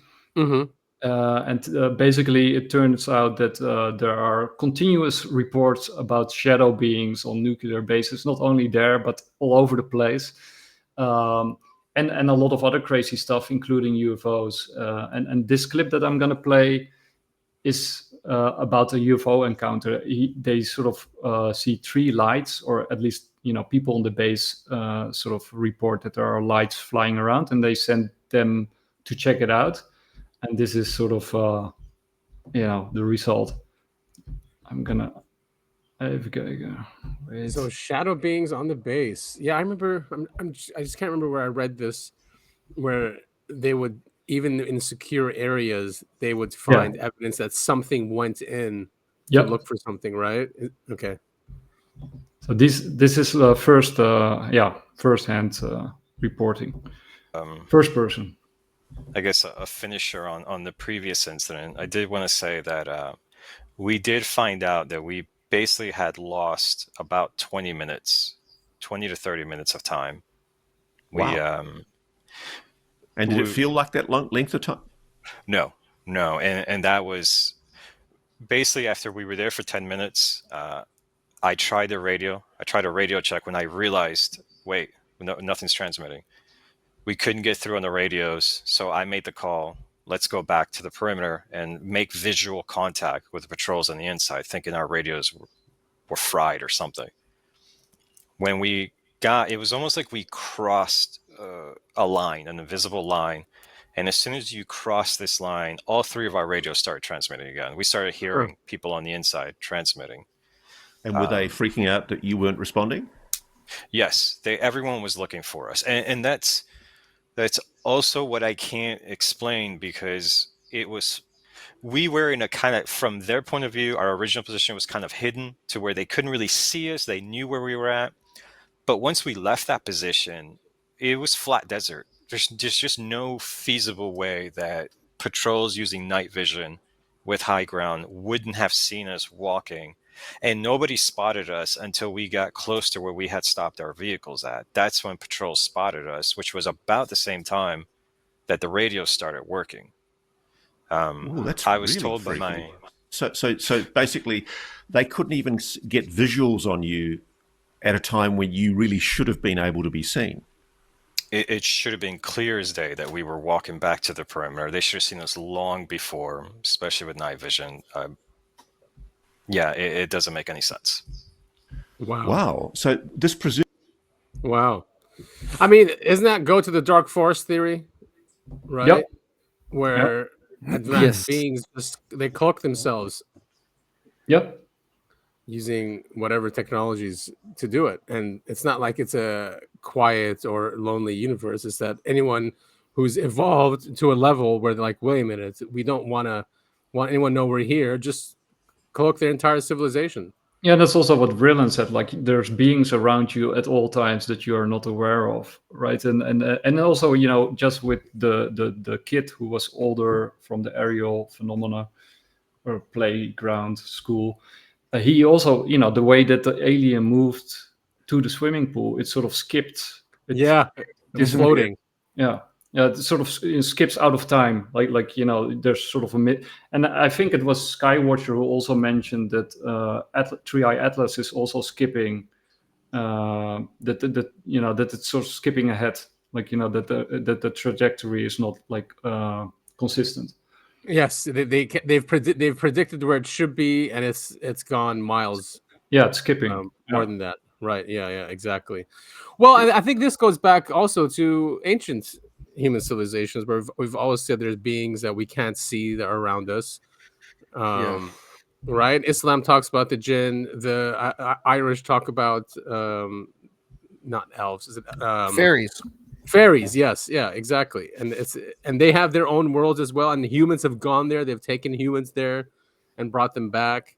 Yeah, and missing time, and you know, suddenly they're much older, or the people around them are dead. Yeah, those are very famous Celtic stories. So that guy you just played, so there was something at the nuclear base that they went to go check out.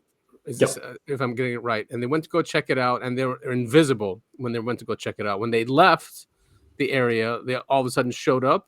Yeah. So their group or their team, as soon as they sort of entered this area, and at the moment that they sort of entered that area where they sort of visually disappeared, and their radio died, and within that period, by the way, they also forgot about their radios, because normally you're in constant contact with each other, but then, you know, they didn't think of, you know, even checking their radios. But at that very moment, the three lights that they were trying to find information about, like that were spotted on the base, sort of zoomed in on them, you know, from all directions, like they were being encircled, and then they sort of moved in on them. But they didn't see those lights from their perspective. They didn't see anything. They even had like a canine unit with them, but also the dog didn't respond in any way to what was happening. So from their perspective, there was nothing going on. But from the outside perspective, from sort of the people monitoring what they were doing, they were disappeared, and they were sort of being attacked by these white lights. That's so crazy. It reminds me of there's that one story he tells. I think it was in the 20s or 30s. They lived on a farm. Him and his brother. Is that the guy who came out with a shotgun because he thought they were like goblins or something. Oh wait, no, not that one. No, this is like never mind. They used to watch this saucer come down with beings coming out, and there was like a force field that they couldn't get through, and that when they tried to move, it would just stop them, and then over several days or weeks, it would allow them more to come in until they were completely in. Then they were trusted by these beings. I mean, I don't know if his story is right, but he's written books, and he said that they even spoke German to him, and they were from German ancestry. But like even these, because they looked human, and that they were always testing the soil and looking at the soil and the plants and stuff like that. Yeah, I'll send it to you, Nick. It's a crazy story. And you know David Paulides and the Missing 411, right? And yes. There's this separate group of missing people, which should proportionally it shouldn't be so big as it is. Like it's exceptionally big, and those are German scientists that are disappearing en masse, right? Typically people from German origin with a scientific background are disappearing more frequently than everybody else. You're kidding me. The 411, he said that it correlates to German scientists or German ancestry. Not alone, of course. There's also there's a couple of groups like berry pickers. What were the others? It is like 4 or 5 groups of people who are on average disappearing. And of course, when he's talking about disappearing, he's not talking about predation or people getting lost and being found again. These are like the strange disappearances that remain solved. He has some what you call it? Well, it doesn't matter. But anyway, German scientists is one of the group of people who are overrepresented within the disappearances. Yeah. I mean, that links back to Giorgiani's thing of the time traveling Nazis. Yeah, it's really weird. Yeah, I mean the Nordics. What's his name said that he saw Nordics. Oh no, he saw the Greys first, and then they called in the Nordics. So he believes the Greys works for the Nordics. One of those abductees, right? God, what's his name from Arizona? The lumberjack. Man, I can't believe I'm forgetting his name. Fire in the Sky guy. Yeah, exactly that guy. Walton. Yep. Right? Travis Walton. Oh yeah, Travis Walton. Yeah. And it's funny how Hollywood didn't tell that part of the story that he saw humans. Exactly. Yeah. I was so pissed at that movie in the Fire in the Sky because they didn't even show this story. They showed the story of the guys who were looking for it. That was not the interesting part. The interesting part was the abduction. That was dumb. I think they're making a new movie, and they will show everything else. Yeah. That whole movie was wild because even Travis Walton said like everything outside of the UFO abduction in the movie is like super realistic, and then the whole UFO part where he's abducted, everything in that part super did not happen. Right. Yes. Exactly. Yeah, where he was being trapped in this cocoon kind of thing, but I mean his story is fascinating because he went out where he fought them. He left the room. He got into a chair where he saw navigational things, and then the humans came in to calm him down, and he trusted them, and they calmed him down somehow. Yeah, I think his interview with Joe Rogan is amazing. Don't watch the movie, but listen to that podcast. That's like the best one. He gave like the whole story in detail. Wow. Yeah, his story's nuts. His story's crazy. So it is nuts how the narrative doesn't focus too much on the human element of these quote unquote aliens, right? It's always about the Greys or the reptilians or the mantids. Yeah. But isn't it also that the Nordics are sort of very? There's not many sightings of them. It's like they're relatively few. Well, according to Giorgiani, no, that a lot of them have. It's just not out there as much. Now he could be just saying that just so he can have his own perspective on it. Yeah, I don't trust Giorgiani at all. He's like a dumbass. Like seriously, he's the one who openly said that I work for Mossad. If you work for Mossad, you will never say that. He said that he works for Mossad? Oh, he didn't say that he works for Mossad. No, he said that he worked with Mossad to overthrow Iranian government. Yeah, This yeah. is Oh exactly yeah. By the way, Well, it's that because interview is yeah. really good, and I think it's I think he actually spoke the complete truth. Which one? during the- With Jesse or with Crowder? Not No, with Crowder. what's his name? Danny. Benny Johnson. Danny. Benny Johnson. He was interviewed by Benny Johnson. Yeah. Yeah. No, not Benny Johnson. Danny Johnson. Oh, Danny Jones. Yeah, those are good. He had Danny 2 Jones, interviews. that's it. Yeah. Danny Jones. Yeah, those are great interviews. 3 hours or something. Yeah, well, that interview is definitely worth watching. It's not so much about he talks about his own personal experience, which is also very interesting. I'm not sure if you guys are aware. We talked about it yesterday, and I agree with Sid that that you could sort of say that the evil beings have more of a red spectrum, that they live in the red spectrum, and that the good or positive beings might be living more in the blue ultraviolet spectrum of light. That's sort of what we talked about last time. But Giorgiani also had this sort of outer body experiences, that he actually saw himself die in the future during an American uprising around this time. And he didn't want to sort of tell too much because otherwise it might come true. But he had sort of he felt his sort of soul outsip through his feet into a blue ultraviolet darkness, and then time dilated, like time stopped, and and he had this vision of himself dying, around this age. But the point was more sort of yeah. No, go. So it was around this time when that happened. Yeah. That's sort of what I made up from what he was saying, but he was very sort of circumspect.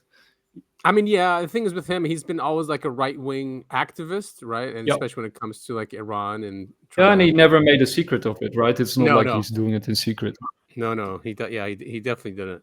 But yeah, the problem I have with his perspective on this is that he sees these time-traveling Nazis as the ones who created religion, right? And that they're tyrants and tyrannical, and that they don't want human agency and freedom, but that Israel and America are for that. So that's why he's on their side. So basically, he's not calling himself a Satanist. What he's saying is he wants to rebel against these time-traveling Nazis and God in a way, right? And he's for human freedom. Yeah. So I agree with Sid. I agree with Sid that I think he's working with the wrong people, but I think his goal is, as far as he formulated it, noble, right? I do think it's a good idea for humanity not to bow down for the next god that comes along. And to promote maximum freedom for every individual. Yeah, unfortunately, he's with the people who don't want human freedom. It makes no sense. Exactly. It makes no sense. It makes no sense. Like, and that's my argument with him. And I have tried to call him out on that. I'm like, how can you sit there and be for human agency, human freedom when you're siding with the biggest tyrants in almost human history? Exactly. Also, this is how they work. If you study them, they have layers. They have like a secret layer, but they have like layers of these people. Like Avi Loeb is a part of that layer.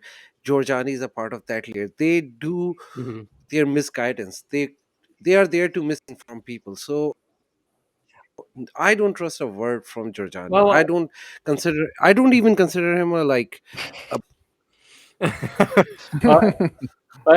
But I do think, in that interview, he sort of talks about exactly what Sid is now talking about, but, also about when he was sort of in the alt-right movement and how they sort of set him up. And that story is extremely fascinating because it turns out that the MI6 sort of wanted him to do something that he didn't want to do.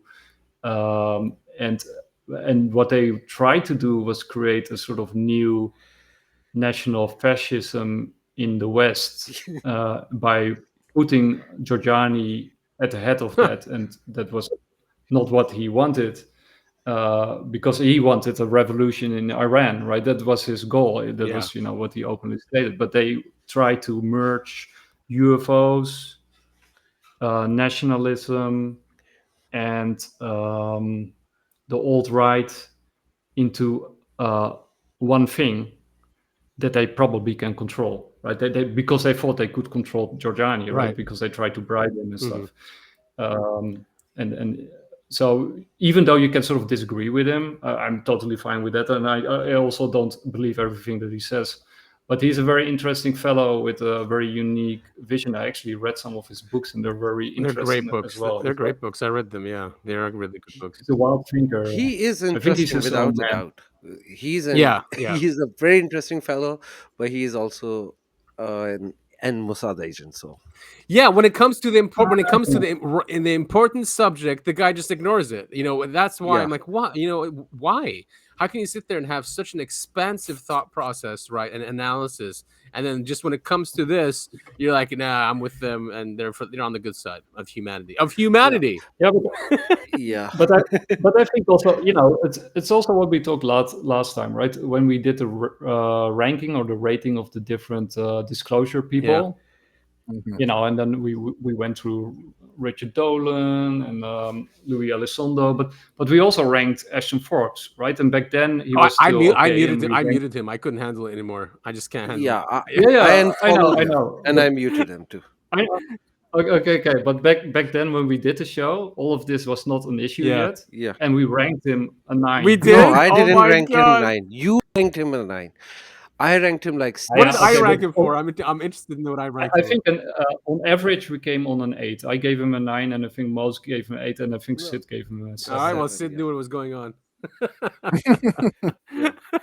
But the point was, you know, we ranked him pretty high, right? Yeah. Compared to most of the others. Compared to. And then something like. Sorry, go ahead. And then but then something like this happens. And then suddenly, you know, he's off limits, right? So, and I think, you know, when you sort of look at divide and conquer, like, you know, why are they even doing that, right? It is basically by playing people apart successfully, right? I mean, no, it's not even a this is how they divide do and it. conquer. Like, if we see someone is a tool, then we have to call it out. It's not we are dividing. Actually, we are distancing ourselves from those agents. So I think it's a good and healthy thing. You're dividing. No, we are. So what does that mean? If we don't divide, then what we should continue with their line? That will be even a stupid thing to do. I think we should stay vigilant, and we should call out the black sheeps among us. That's the right way to do it. Calling out is fine, but I think you should stay in communication and in touch with those people. Yeah, right? but if we for sure know that they stay loud, I don't think I want to be a part of that group, because then they will try to corrupt your soul. Yeah, but I think, you know, basically what they're doing in the world with all these wars and all these social and cultural issues and religious issues and ethnic issues is just, you know, make it so powerful and potent and emotional that people can't stand somebody else who, you know, takes the different side of that. And then start listening to each other, and then isolate each of us and not take into account the good stuff and the true stuff that those people on the other side. It's more nuanced. I mean, I'm sure there's people who've muted me, you know, who just don't want to hear my stuff about that. And then, you know, even though I might have some good insights on UFOs, they're like, no, I don't want to listen to this guy because he's anti-Zionist or whatever. So I mean, I can see that, and it's just for me why I muted it just got too much, and even in comments and crazy stuff like saying USS Liberty is not important, like stuff like that. Like, all right, that's it, I'm done. Like, you know. Also, I actually covered anything real. He's just like he just took a story of Malaysian plane from the internet and he just built his life around it. He is not into UFOs. Actually, he denied the UFOs. He said it's all US secret technology. So I don't even like this whole idea of Ashton Forbes. He's just like a tool. He just wanted to gain attention. He did, and then he failed miserably. Yeah. Well, anyway. Everybody has his own opinion, and that's fine, and I'm okay with it. I still believe him, but I disagree with him on the cultural issues. I mean, the research he covered has been great, right? And it has risen awareness about at least the potential of nuclear energy and 0-point energy and plasma science, and people have been talking about that for a while, but didn't have a platform like his. He built that up and he decided to cover that stuff. It's just and then I think also if you look at all the research that he and all the witnesses and all the things that he discovered around Malaysian Airlines, I think if you actually look at the evidence that he's collected and all the people that he spoke to, I would be very hard pressed to to deny. We don't know what's happening there, right? He's saying it's the American government. Even and it could be. Yeah, it could very well be. I mean, it's very likely the American government or the deep state. Yeah, but UFO phenomena is an ancient phenomena. It's not just start happening right now. You can go to any century, you will find UFO reports. So UFOs existed before United States. So that's why I just don't buy that thing that it's only United States government.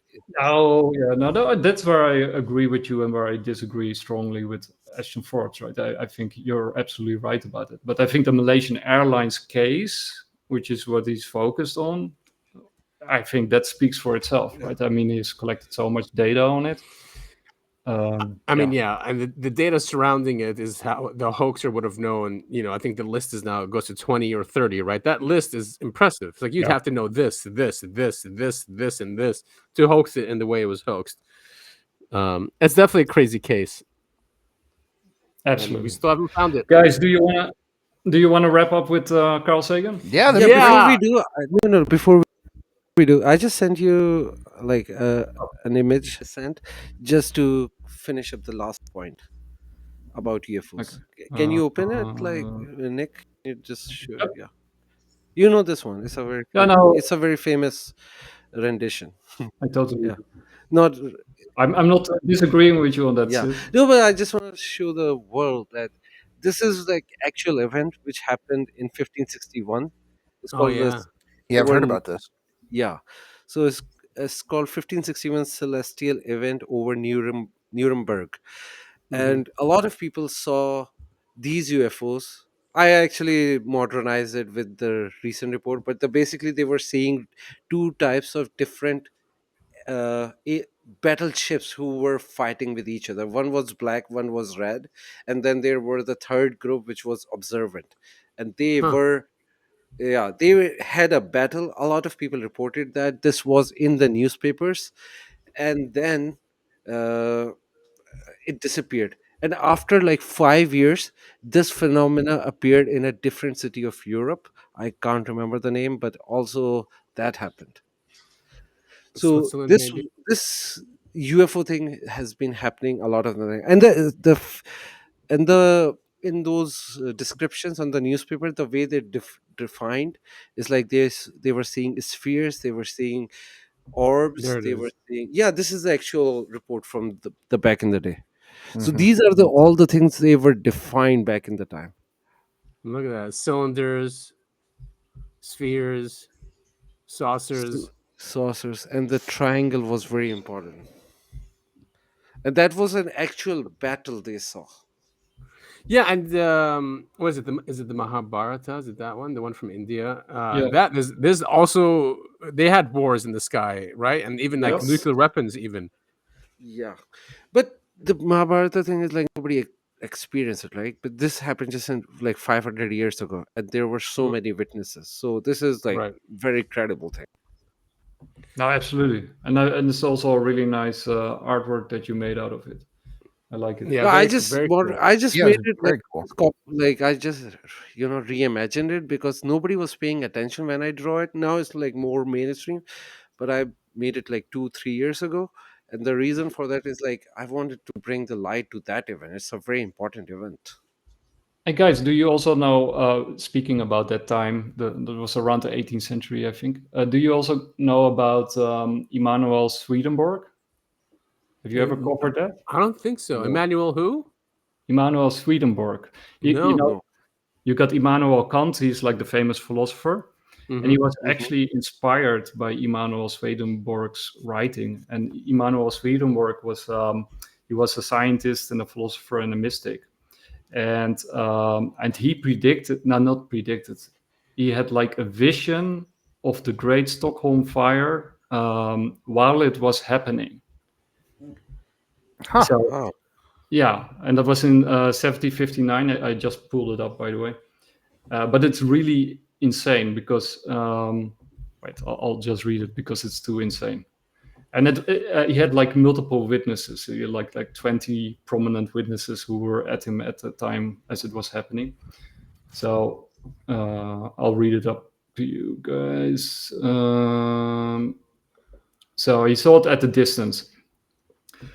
Setting: Swedenborg has just returned from a trip to England and was visiting his friends in Gothenburg, about 300 or 400 kilometers from Stockholm, for a dinner party at the home of William Castle, a local merchant. Around 15 to 20 guests were present, including prominent locals. The vision unfolds. 4 to 6 p.m. Swedenborg arrived looking composed, but soon grew restless and pale. He excused himself to the garden for about 2 hours. 6 p.m. He returned, agitated, and announced to the group, a dangerous fire has just broken out in Stockholm, specifically Södermalm, the southern island district where his own home was located. He describes it starting near the Maria Magdalena church and spreading rapidly eastward due to strong winds and drought conditions. During the evening, as the dinner continued, Swedenborg kept going in and out, updating the stunned guests. He named specific friends and neighbors whose houses were already engulfed. One friend's home was already in ashes. He expressed growing anxiety, saying the flames were threatening his own house. 8 p.m. Suddenly relieved, he exclaimed, "Thank God the fire is extinguished, the third door from my house." He claimed it has been stopped by firefighters, creating a fire break just 3 buildings away from his property. And then the immediate aftermath in Gothenburg. Word spread quickly among the guests. The same evening, Saturday, one attendee informed the provincial governor, who summoned Swedenborg for a private debrief. Swedenborg repeated the details calmly, including the fire's origin, its path, and containment. The governor was so intrigued that he cross-checked with officials. By Sunday, the story was the talk of Gothenburg, and locals, many with ties to Stockholm, buzzing about his remote viewing. And then the verification and historical confirmation. The news arrival. In the pre-telegraph era, official word from Stockholm took 2 to 3 days by horse courier. And even if you have a bird, it would take a day. Monday evening, a messenger from the Swedish Board of Trade arrived, confirming the fire start time at 4 p.m. Saturday. Wow. Location: Södermalm, Maria Magdalena Church, and that it raged through the night.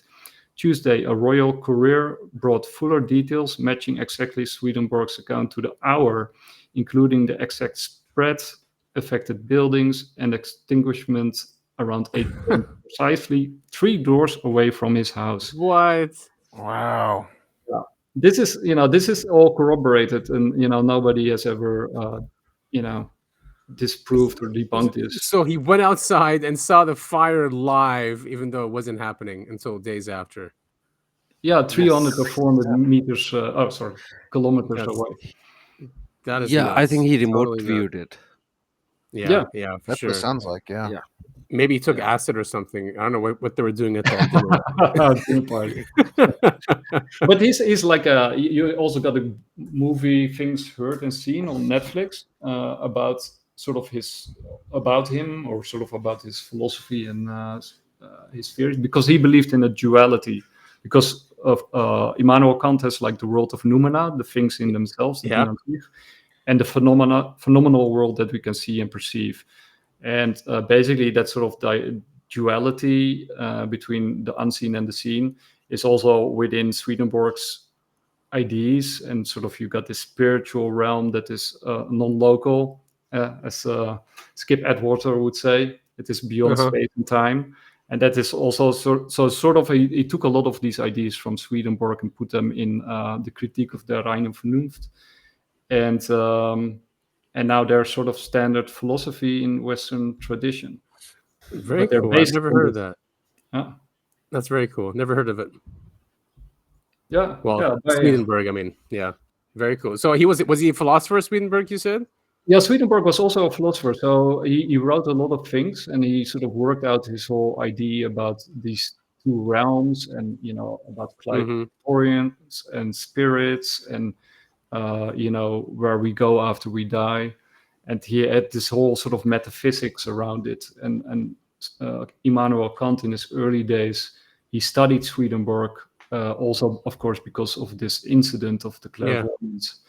And he was very intrigued about it. But later on, he sort of scoffed and he said, like, yeah, he's just seeing things and it's not real. But basically, Kant's philosophy, for a large part, is based on Swedenborg's work.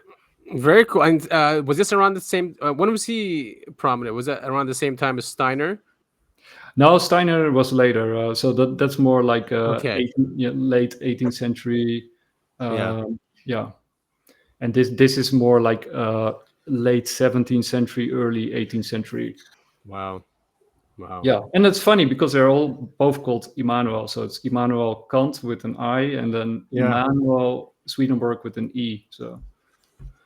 Super interesting. Well, I mean, you guys are big fans of horror movies. Are you guys going to be watching anything for Halloween? I'm a big fan of horror movies. I'm going to watch The Thing.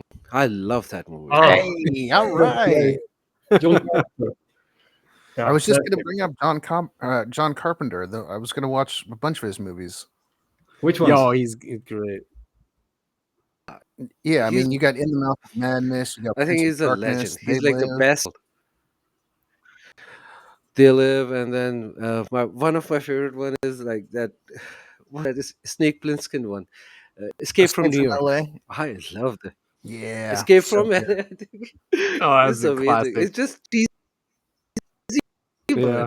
But The Thing is, one of my favorites. Oh, The Thing is it is very good. so Like good. it's related to aliens. It's just amazing. And The Mouth of Madness, of course. Sid, have you watched The Void? The Void. Oh yeah, The Void. Can't Yeah, hear you. I saw I that. think- The Void, yeah, it's a great one. The Void. That's one of my favorite horror movies.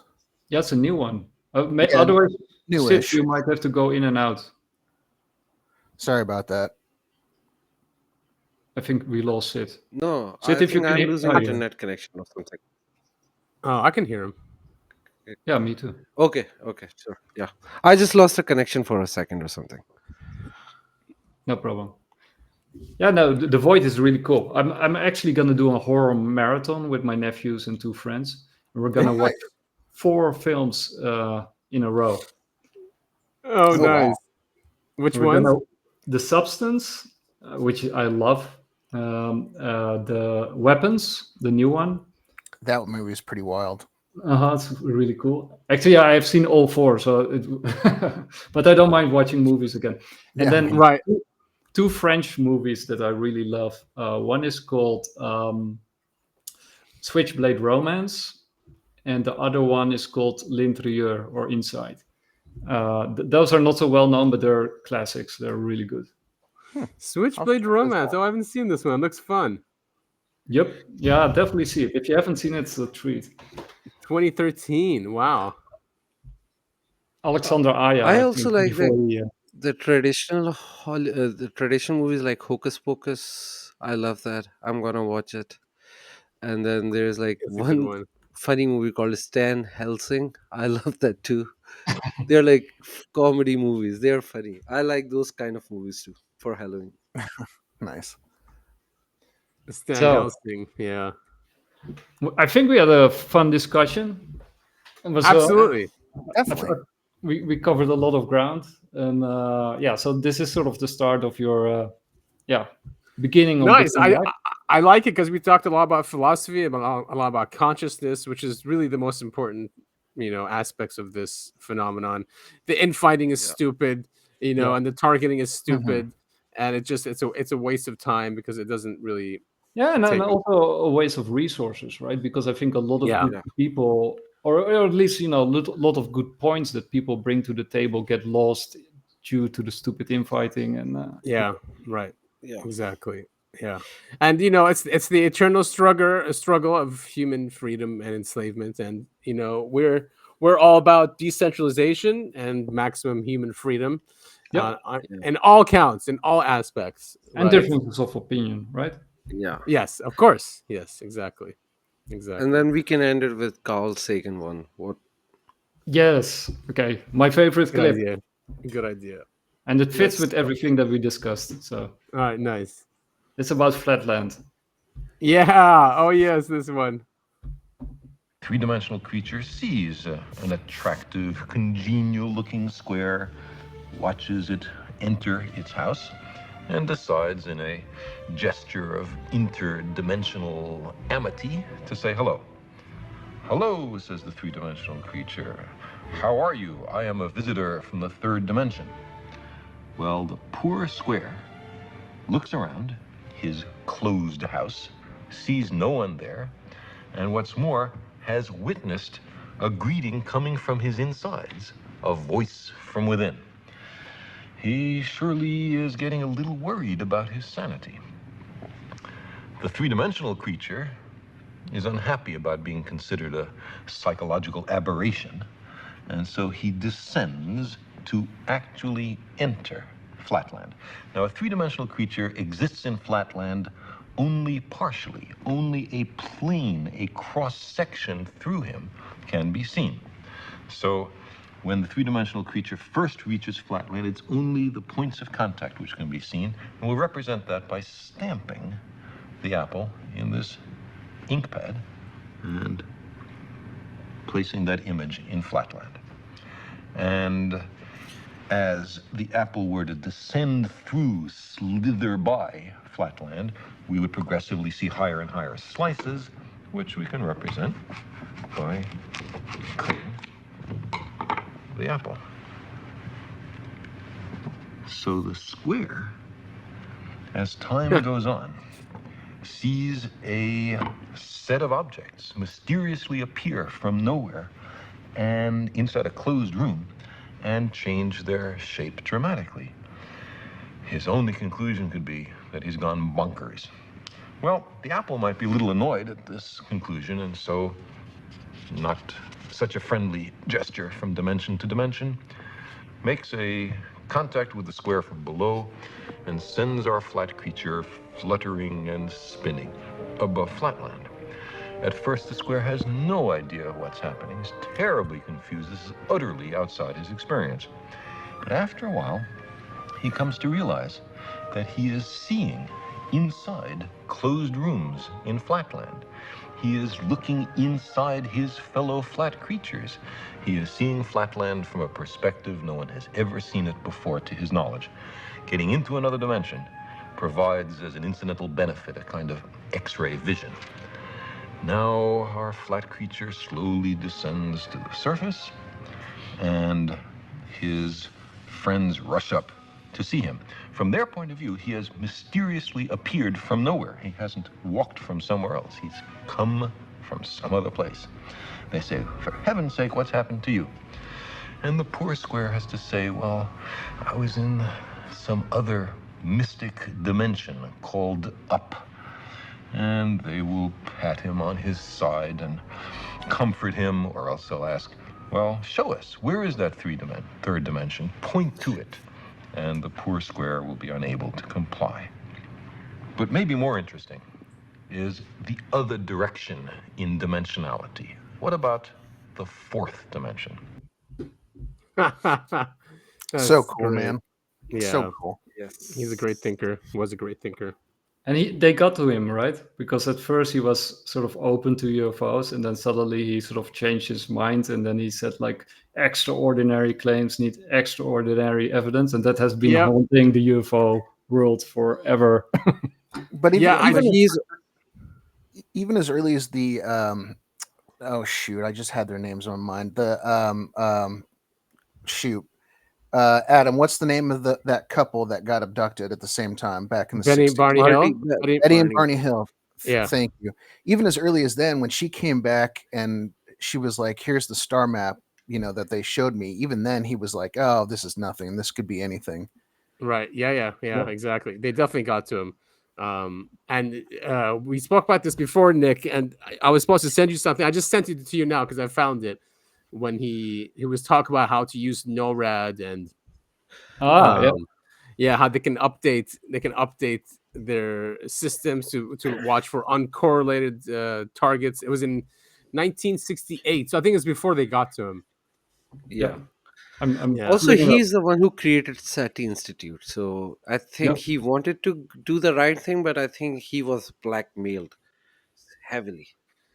Something, yeah, because he really turned on the subject Yeah. at some point. And Brandenburg even talks about him. So yeah, this is from Richard Geldreich, amazing researcher. Yeah. Yeah, he goes, in 1968, Washington, D.C., astronomer Carl Sagan stated, quote, apparently, what is now happening is that the Air Force surveillance radar is throwing away the data that is of relevance for this UFO inquiry. This is, I think it was the congressional inquiry. In other words, if it sees something that is not on a ballistic trajectory or not in orbit, it ignores it. It throws it in the garbage. NORAD say they didn't track UFOs. However, this was just a sleight of hand. They did track UCTs, or uncorrelated targets. These are objects supposedly ignored because their speeds or trajectories filtered them out. This is crazy because it now ties in with Beatriz. And she was saying that Space Force was doing something similar, where if they're not tracking the objects, then it's not of importance. So we just not throw them away, but send them somewhere else to be analyzed. So he's known that NORAD has done this. He knew that. Yeah, it's crazy. And then talking about getting to people, we can also play this clip for to give people sort of an idea of how at what level that happens, right? And this is from Jesse Michels. Number 3, we're past public-facing UFO debunkers, just atomic insiders who were involved in UFO reverse engineering programs all along. One of Oppenheimer's close friends and colleagues was a quantum physicist named Edward Condon. Condon did more damage to the public perception of UFOs mid-century than maybe any other academic scientist. Condon and Oppenheimer go way back. They studied together under Max Born at Göttingen in the 20s. Condon then helped pick Los Alamos as the location for the Manhattan Project, even writing the Los Alamos Primer, a document that all employees had to read upon arrival.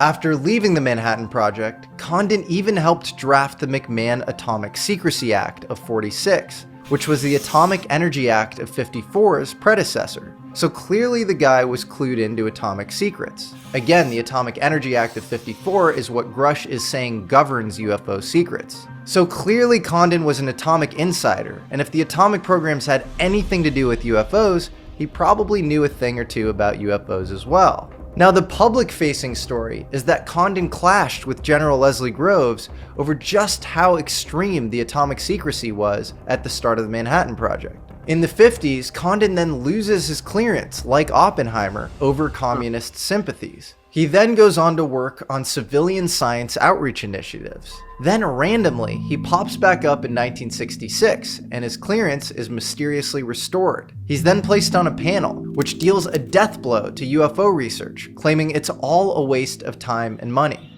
Why would an open-minded scientist, committed to civilian outreach, be so dogmatically opposed to UFOs? Well, maybe he was blackmailed. You see, while being investigated for communist sympathies in the 50s, a dossier of field reports was being created on him in the background by an FBI field agent named Guy Hoddle. Hoddle is now famous for his 1952 Hoddle Memo, the most read document on the FBI's website. It describes an Air Force officer writing to Hoddle about a crashed UFO with an alien crew inside of it. So Hoddle definitely knew about UFOs. Was he just building blackmail on Condon and forcing him into becoming a UFO debunker? Remember, Condon wrote the McMahon Secrecy Act of 1946, which basically went on to govern UFO secrecy, if you believe David Grush. The McMahon Act of '46, which was the predecessor to the Atomic Energy Act of 1954, the guys that were involved in Manhattan were overlaying the same ecosystem of secrecy and some of the same ways to protect stuff that they were protecting our nuclear secrets. Well, yep, that's how they do it. They get to people somehow, and if these people and if they like power and to be an insider, they'll just go along with it. Especially if they took his clearance before. Yeah. Crazy, man. The secret. I mean, just look at the UAPDA, the disclosure, right? They keep gutting it every single time it reaches the Senate or Congress. They gut it. Yeah. And with Carl Sagan, we know how to get him because he was a marijuana user and he was Was he? notorious with. Yeah.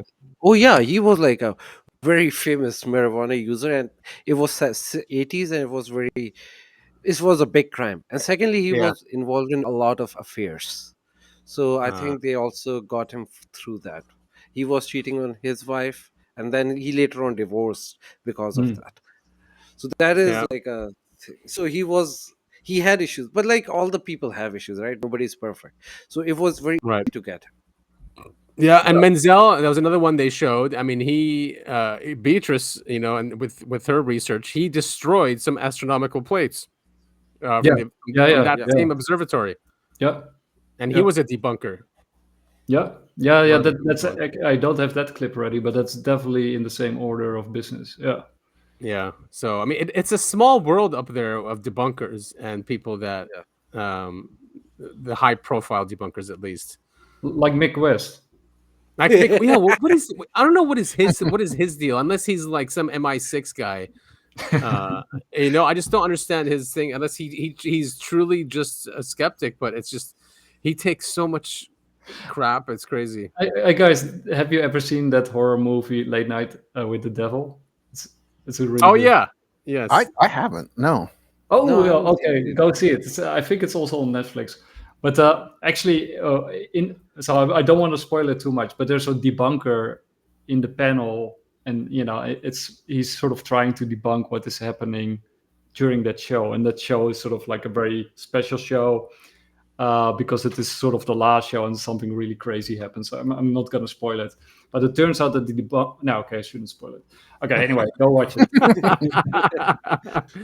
But it's the night. It's again. That's crazy. Does it take in 1977 as well? Halloween. Oh, yeah, well, 1977? it's somewhere around that time. I'll check. I remember because I'm born in 1977, so that's why I remember. But this is a new one. The movie is from 2023, but it is based, or I'm not sure if it's based on something real, but it is set on Halloween night 1977. Wow. That is insane. Wow. You tied that all together. That was last time we had something like that, right? That it all came together. Yeah. Crazy how that happens. Wow. Consciousness, man. Consciousness. Look at this. Yeah. I'm gonna check this out probably tonight. Halloween night also. Wow. All right. You couldn't have even planned that if you wanted to. Yes. That is crazy, guys. Wow. By the way, this Halloween night, I am going out and looking for some anomalies. I'm pretty sure I will find something. And Yeah, if I you mean, guys can, you should go to. But to Yes, Canada? definitely. I'll be out. I'll be out. Anywhere you can, unless it's raining, then we can't do anything. But if it's Yeah, sunny who knows? and sky, With I'm you out. guys, it might be raining. Yeah. Yeah, it's been raining for a while now. I'm very depressed right now because I can't even go out. It's just raining every day, like for last month, since October it started. Every day it's God. raining. It's gonna be snow soon for you guys too. Yep. Oh, I miss Snow is snow. even worse, man. So guys, Well, hopefully- shall we wrap it up? Yes. Yeah, let's wrap it up. But I had a really great time, and we should definitely do it once a month. Yeah, Yes. definitely. And we as we discussed, we'll restream our show on your network, right? You said every other week. So once, And if you want, you can also restream crypto stuff on your channel. But yes, to educate people with crypto. I mean, it's the future of money. That's where it's going, whether you like it or not. we'll just come on your show and talk about it. Probably easy. Nice, yeah, and we have something in the works as well. We're working out in the background. We'll announce it soon. Awesome. Very interesting. It's merging the two worlds of crypto and disclosure. So we'll see where that takes us. Yeah, it's Amazing. super cool. So let's wrap it up. Take Yep. care, guys. Bye. Yep, great talking to you guys as always. Same here. Yeah. Cheers. Talk to you guys soon. Take care.